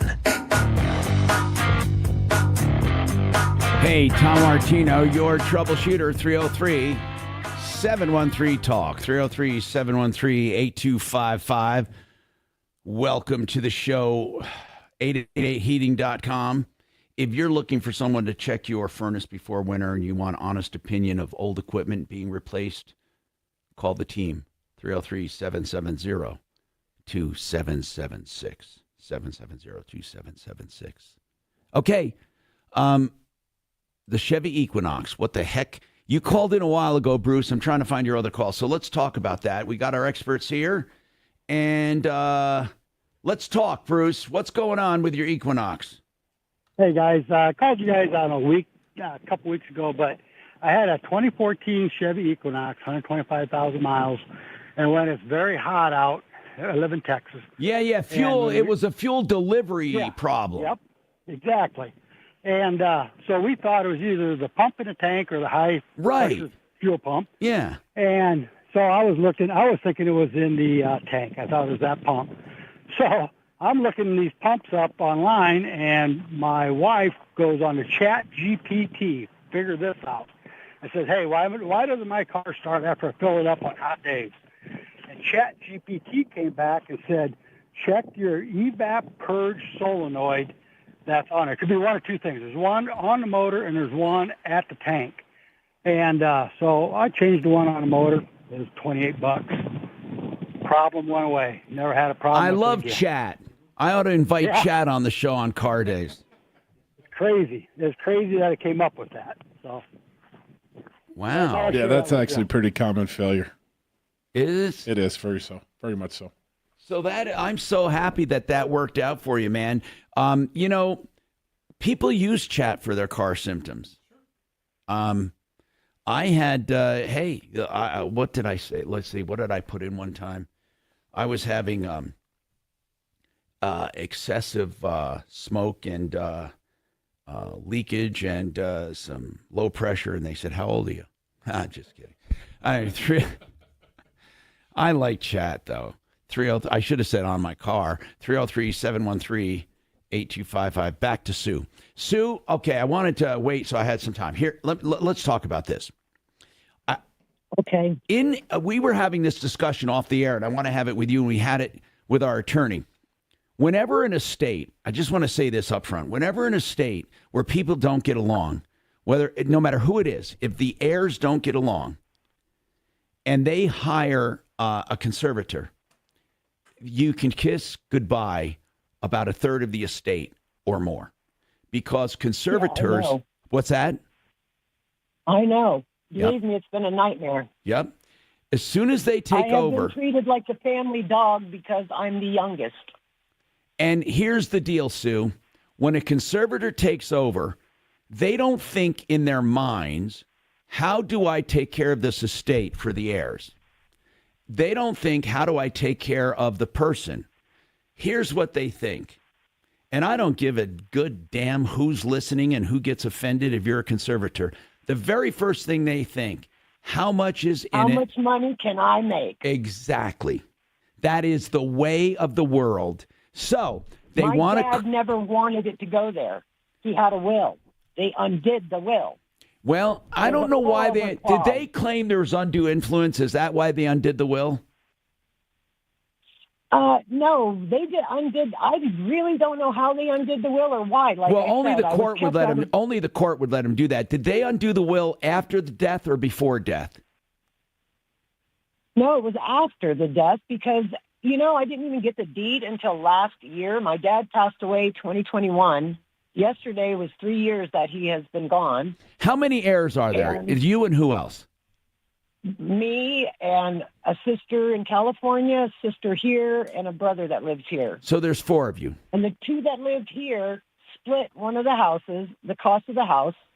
And then my dad gave me this house when my son, whom is 40, was 5 months old. Okay. And they made me pay for this house, but he charged me a lot more. Sue. Because every time I hit on a point, Sue. he got mad and raised the price of the house. So here's what counts, okay? If there's 4 of you, do the other 3, are they satisfied? Is the conservator gone now?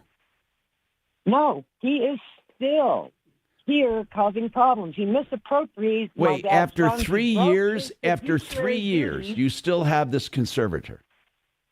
Yes, sir. And he did not do what he promised, the repairs on my home. He broke his fiduciary duties to me. He has done nothing but a disservice to me because, like I said, there's 12, 14, and 16-year difference between me and the other 3 siblings. Okay, you're giving me way too much information. I need to know this. Are the other 3 agreeing with each other?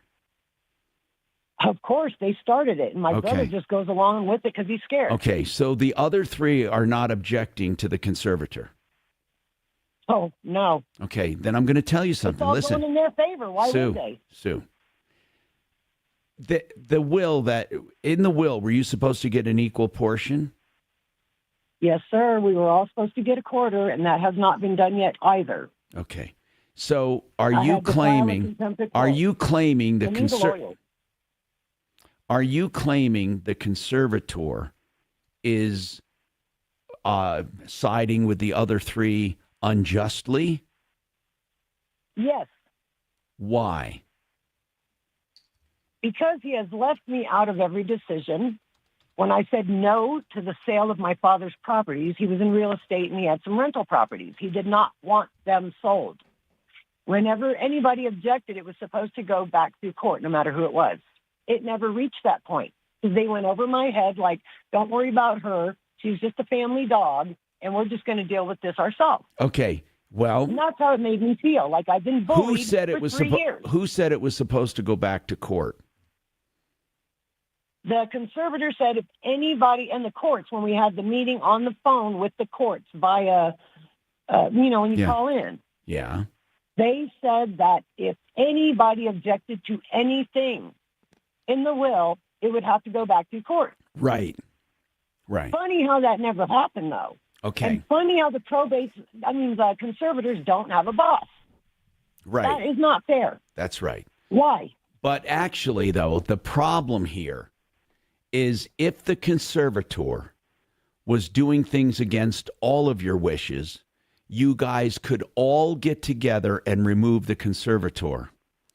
It's too late now, way too late. Well, So yeah, I need a lawyer because he breached his Okay. fiduciary But duty. Sue, I'm going to tell you, you do need an attorney because you may or may not have a good case after they review it.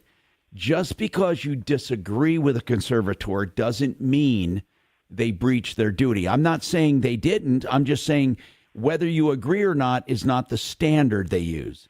They use a. I have facts and proof, so that's why I know I have a case. I just need to find a lawyer. Just give me one element of proof that you have that he breached. One element.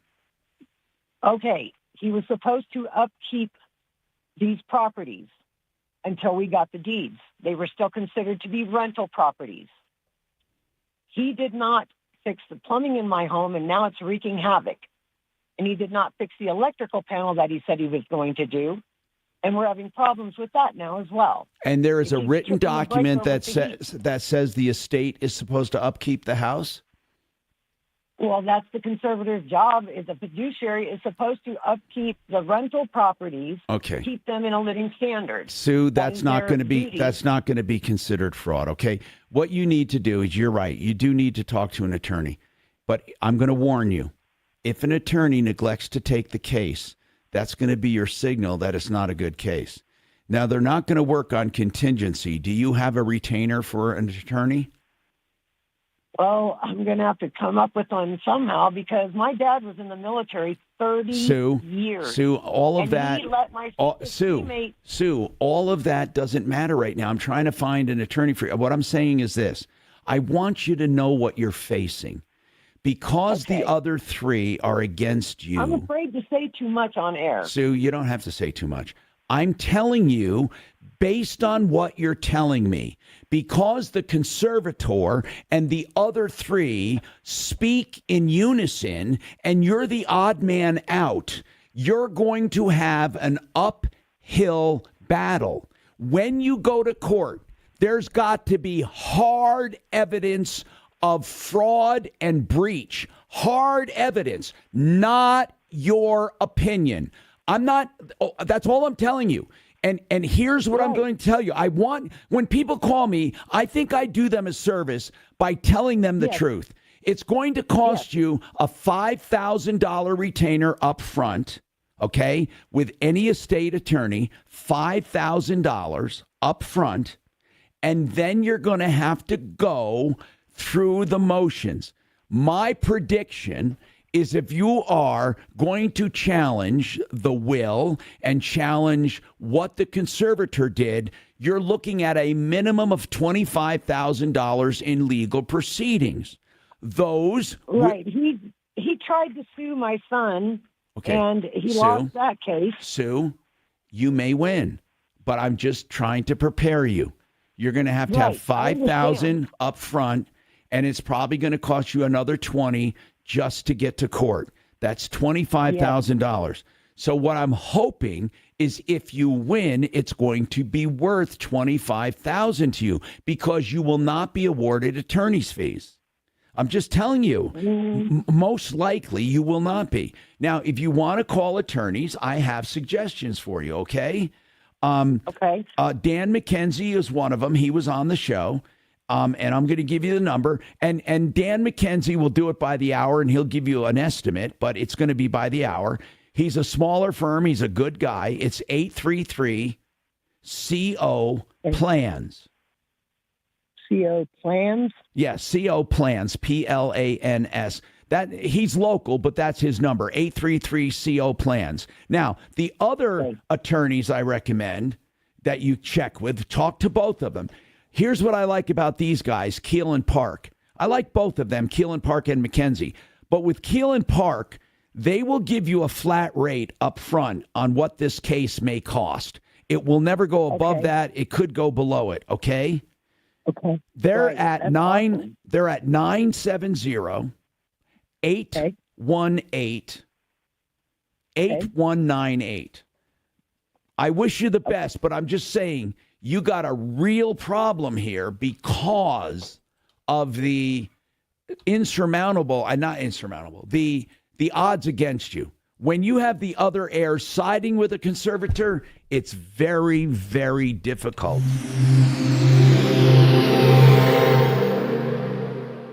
That would have been different. Yeah. She's telling me she's the odd man out. That's going to be fucking impossible. Because they're all going to tell the judge, we love the guy, you know.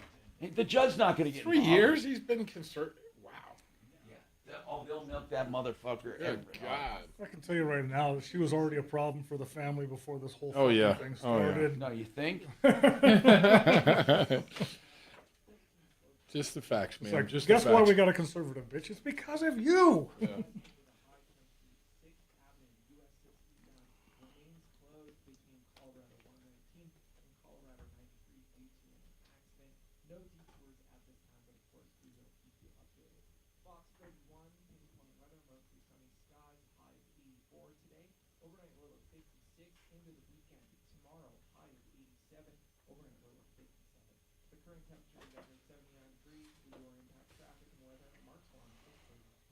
Looking for a career with flexibility, great pay, and benefits, and one of the country's top workplaces?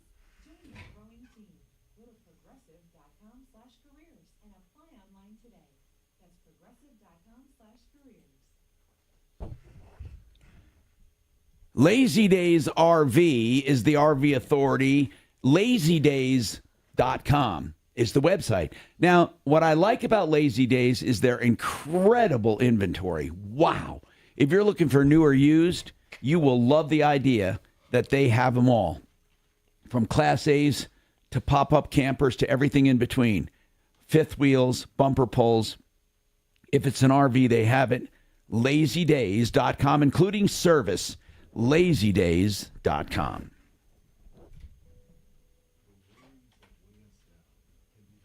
So anyway, when I started looking into the financial business, the reason I started this was for me, just because when I would go to my guy and I'd say, so why does this stock go down? Or why is my portfolio down? And they never really had an answer. And then I realized, I mean, really, when I looked into the business, I couldn't believe it. Look at all these people you see advertising. You hear on the radio, all of these financial, they ask for a free financial review. Free review. So they look at your stuff, they have you. But if you go with these people, I swear to God, 98% of every fucking one of them passes your shit on to a buyer. Well, yeah, they're just getting their 1%. That's all. Yeah. It depends, right? Yeah. If they can get a buyer broker for less, they can make more. But and then they bring in the sheet. They group you into a portfolio, and then the portfolio is at Fidelity. Those are the people investing in your money, or at Schwab, or at Ameritrade. Well, Ameritrade, not Schwab. Yeah. So that's what they do, and then they all say that they're your financial advisor. Bullshit! You're not a financial advisor. You're a broker. That's all they are. So what's the difference between what you're doing then and what they're doing? Well, because I was so sick and tired of it, so about 6 years ago I literally hired these guys, and here's what I said: you make 50% of everything we make, not 1% on it. You make, because I wanted big returns, right? So I would, but then I started making real money, right? We lost, we gained, we lost, we gained. But I gave 50% of returns in the beginning. Then, when it got to be where I brought other people in, we started doing more like performance fees, 20%, because they were making really too much money. But I wanted to see what we could do. So I had 2 guys working just for me. Mm-hmm.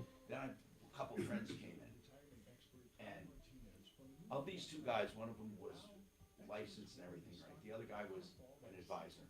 A behind-the-scenes trader. And so then he got licensed. Then I had to get licensed. So then we just kept bringing in people for this fund. And then we expanded. Then when I wanted to expand to regular investments, because I couldn't put everyone in one fund, it just wasn't practical. I had to get registered. That's when I had to do. So I started that registration process. It's been a while. I remember. Son of a bitch. And we were supposed to be already registered by now, but it will be in a few days. It really will be. We're literally within days. But so then, here's what we do differently. We invest the money. We actually know the people, and invest. My money goes where your money. We all work together. Now, there might be some investments I have, and I won't ever. If not every dime of my money is in this. Not every dime. Mm-hmm. In other words, I'm not a fucking person who says, because I always ask people, what do you got in that, Mm-hmm. That's another thing. They don't invest in what they're telling you to invest in. That's such bullshit. Have you ever seen people that say, oh, yeah, this will make it real quick? They talk about investments. And I remember people trying to get me involved in real estate deals. How much do you have in it, Oh, yeah. Well, I'm tied up in something else right now, Mm-hmm. So we have these meetings and we do these, we have portfolios too. Like, for example, if you're younger, you have a little more risk if you want it. But then and then we're starting a real estate fund too, which will be part of it. So all we do is just appropriate money and then move it. But we're not putting it with a broker. I'm not telling you broker dealers are bad. They're good people. Some of them, like when they go, but here's the problem with the broker dealer. If the market's doing good, okay, they'll do good. If the market's doing bad, they're not going to undo it. They're not going to say why. What can we do differently? Because it's all institutional. That's all it is. Right. That's everyone is institutional. That's why everyone gains and loses. Afternoons 4 to 6. Friday at 4, the trial of the King Soopers mass murderer has finally begun. Is he another one of the many mass killers who were heavy marijuana users? I'll take you inside that trial. Join me at 4.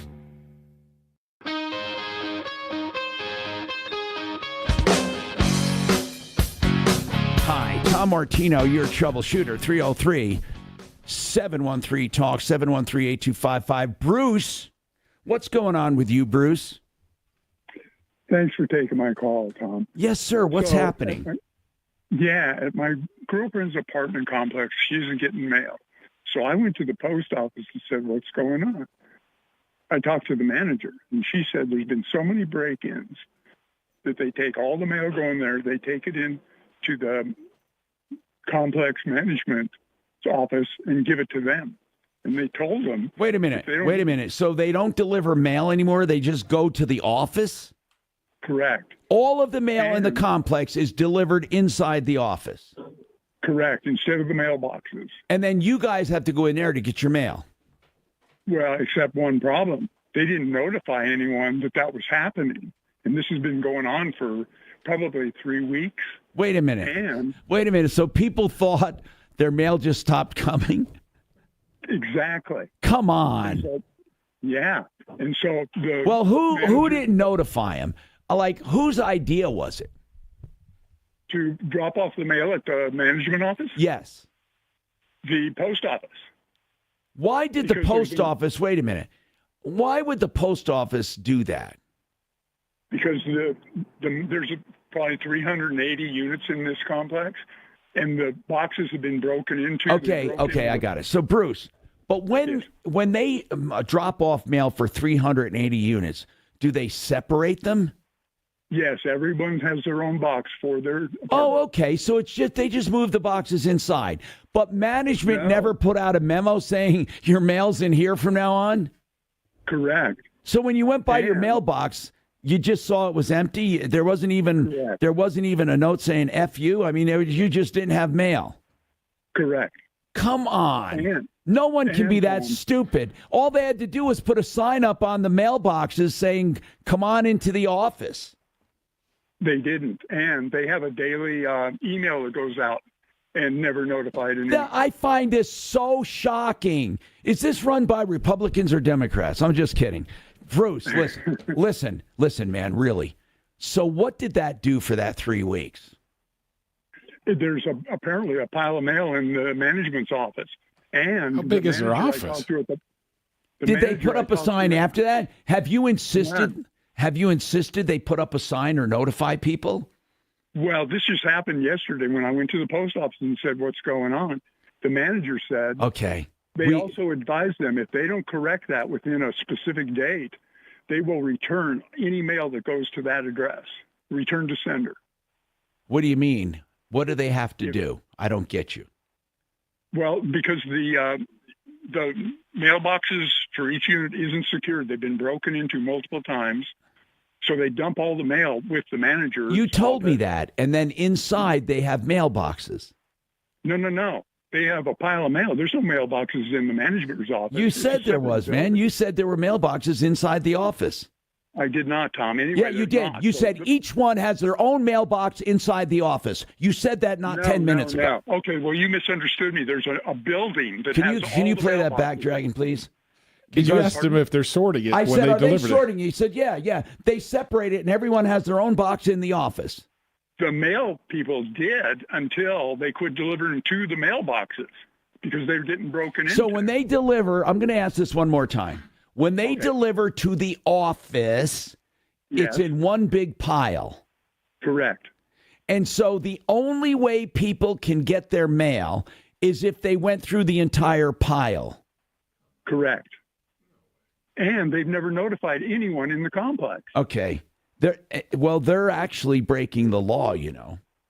Well, I'm glad to hear that. Also, Tom, I wanted to add, talking to the manager of the post office, they notified them if they don't correct this, they will return to sender all the mail that they receive for that address, for that complex. But so the complex has one address with a unit number, and that's what differentiates it. Correct. We need to call over there right away. I swear to God, we need to call this place. We need to call this apartment unit. And this apartment house. What's the name of it? Well, I don't know if I even want it on the air. I really want to catch him in the act. I can't. Are you honest to God telling me that they're that stupid? First of all, the post office is stupid too. Well, I swear to God, Tom, this is happening. I find this hard to believe, almost impossible to believe. Okay. How can I prove it to you? Okay, here's what I want you to do, Bruce. Kachina, get the name of this apartment house off the air with the address. Get Bruce's phone number. We need to look into this.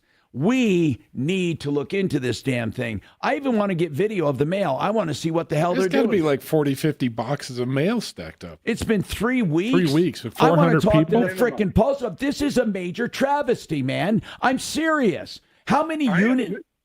380, he said. Come on, Bruce. They're dropping off 380 units of mail in one office in a pile. That's what the manager of the post office for that zip code told me. Okay, but you didn't see it, did you? Take a picture. Show us. Yeah, get a picture. Well, no, go I to want the to go. office. Hold on, Bruce. Hang on. I mean, I don't think this guy's making up a story. I want you to give Kachina the name and address. The address of this apartment complex, okay, and the office. Then you give me your name and address and phone number. I want to talk to you off the air. I'm Tom Martino. What is the address of the apartment? Well, that says how big is their office? This would be a good story.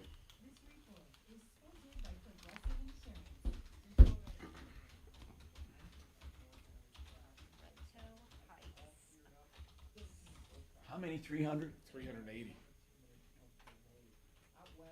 Do you know those boxes, you know, with the handles on them? There's got to be 2 or 3 a day with 380 people. Times 18. What's 2 or 3 days? Well, if you got 400 persons mail in a box, how many boxes of mail per day? Right. 2 or 3 Easily, yeah. times 18. You know, so they got 50, 60 boxes of mail stacked up. I can't imagine. Yeah, I can't either. Delivery person enjoying it. Yeah, one-stop shop. And the other thing they can do, you know, all they have to do is put a rubber band around each box. That would make it a lot easier to go through, wouldn't it? I need to go over there with my fucking cell phone. Well, they've got to have outgoing mail too. So Hold on. The Art of Granite. Now, I should say the Art of Countertops, but the official name is the Art of Granite. That's what they started out doing. They do any stone countertop and any man-made material. They do it all. Wholesale on all materials. Tear out and haul away's free. They will also give you prices on the phone. No one else does it. And they even do better than wholesale on some. If you have some materials you can get from their remnant yard, big enough to do maybe a kitchen island, a small kitchen, you get those materials absolutely free.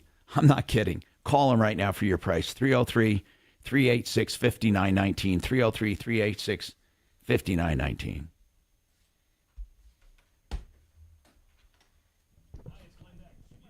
Oh, I'm sorry I hit it when you did it. I'm sorry. I have brain farts. Welcome to the club. No one who lives there has been notified. This is just too It's fucking it is. crazy.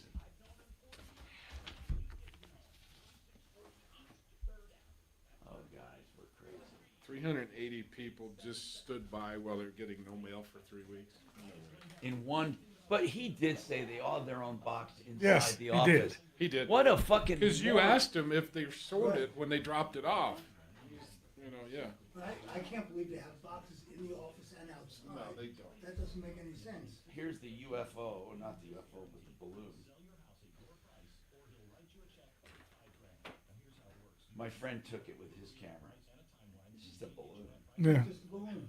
Looks like the same one. That was. Actually, looks like Doc's ball sack. It's How do you know what Doc's ball sack looks like? giant.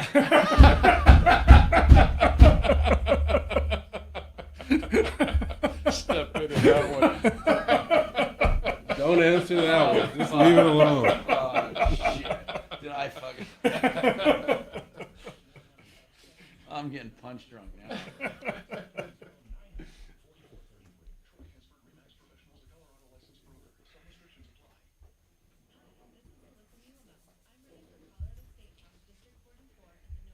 Hey, do you ever have this? This is my stepson's dog. Look, you come home, no fucking guilt. Oh yeah. It's like, they're just fucking sitting there and everything's tore up. Oh, yeah. They're like, Hey, what's up? and like, who did? I didn't do it. It's like, he came home and found all this shit just torn to shreds. And she's like, What'd you get for leaving me? some dogs punish themselves. She doesn't. Man. Some dogs give themselves away though. Oh, yeah. Oh yeah. Mm-hmm. They know they did something Oh, wrong. fuck yeah, they're hiding. Not her, man. She's like, hello. Don't blame me. Well, Sadell had a thing for shoes. She actually has, Particularly my wife's she left actually has shoe. a shitty. Always the left Yeah, shoe. she Always does. the Like, left. yeah, I did it. That's interesting. Yeah. Your dog? It was always the wife's left shoe. Yeah. Every time. That's so funny. Anybody come But over she our didn't house, get guilty? Not the first couple times. But she'd come in, she'd stop and look at him, and she'd go. And there's "Oh, always she a question on it. How long after can you yell at them? Because it's can't. not bad when No, you come they don't. home They and you don't. yell at them. They're like, why are you yelling at me? Yeah. I know. You can't. I know you can't. No, you gotta catch him in the act. Yeah, and you can't like show it to them and say, wow. No. Yeah, it's.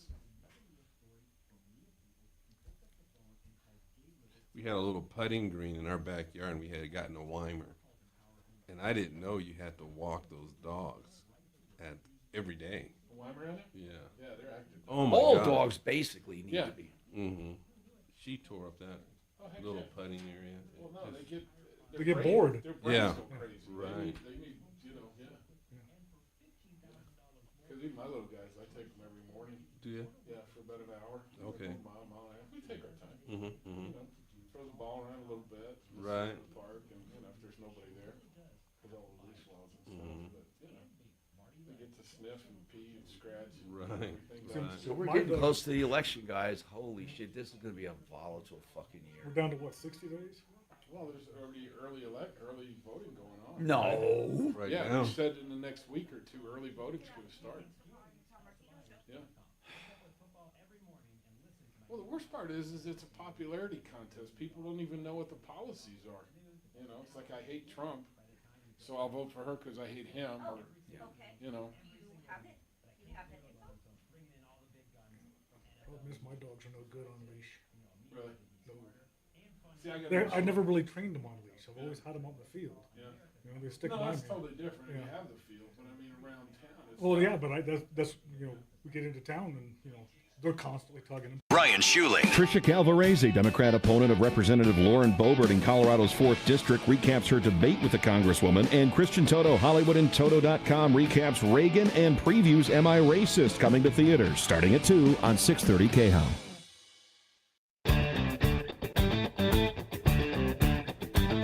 Hi, Tom Martino, your troubleshooter. Did you believe that story?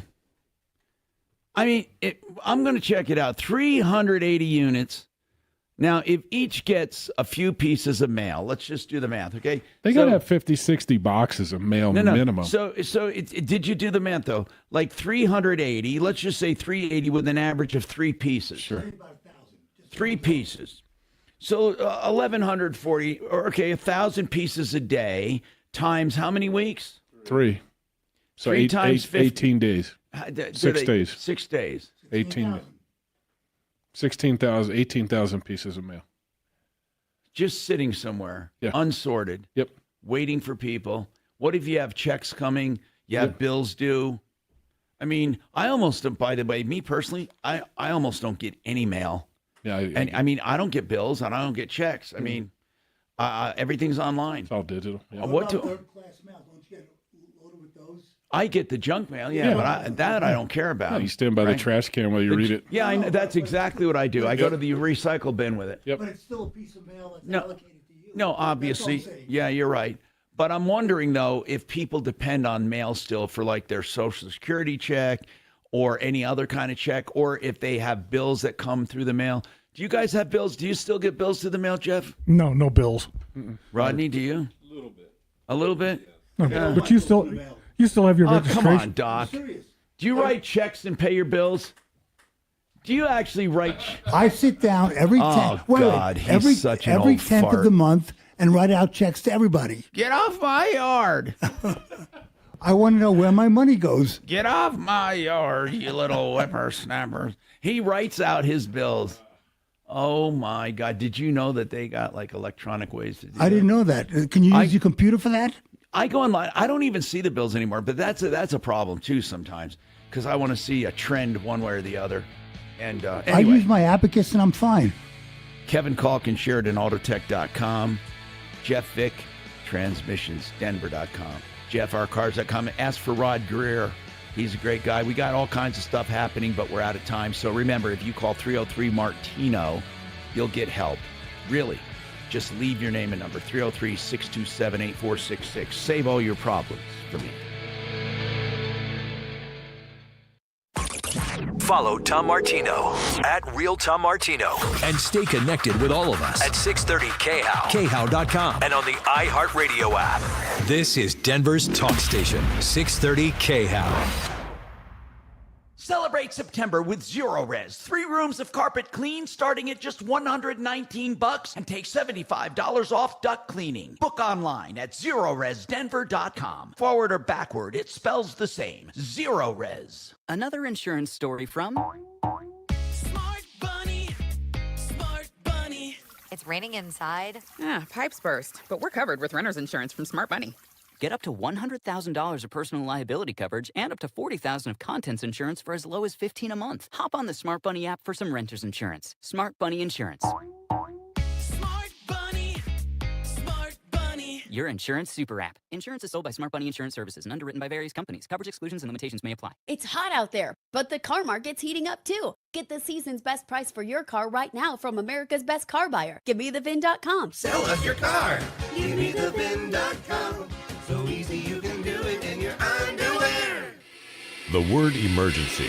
It means something unexpected has gone terribly wrong. Normal ways of doing things are not working. The fastest way to turn an emergency into a full disaster is to lose communications. Ham radio people understand emergencies. For over 70 years, they have provided free emergency communications for organizations. Ham radio, when normal ways of communications fail or get overloaded. The Amateur Radio Emergency Service. We'll be there.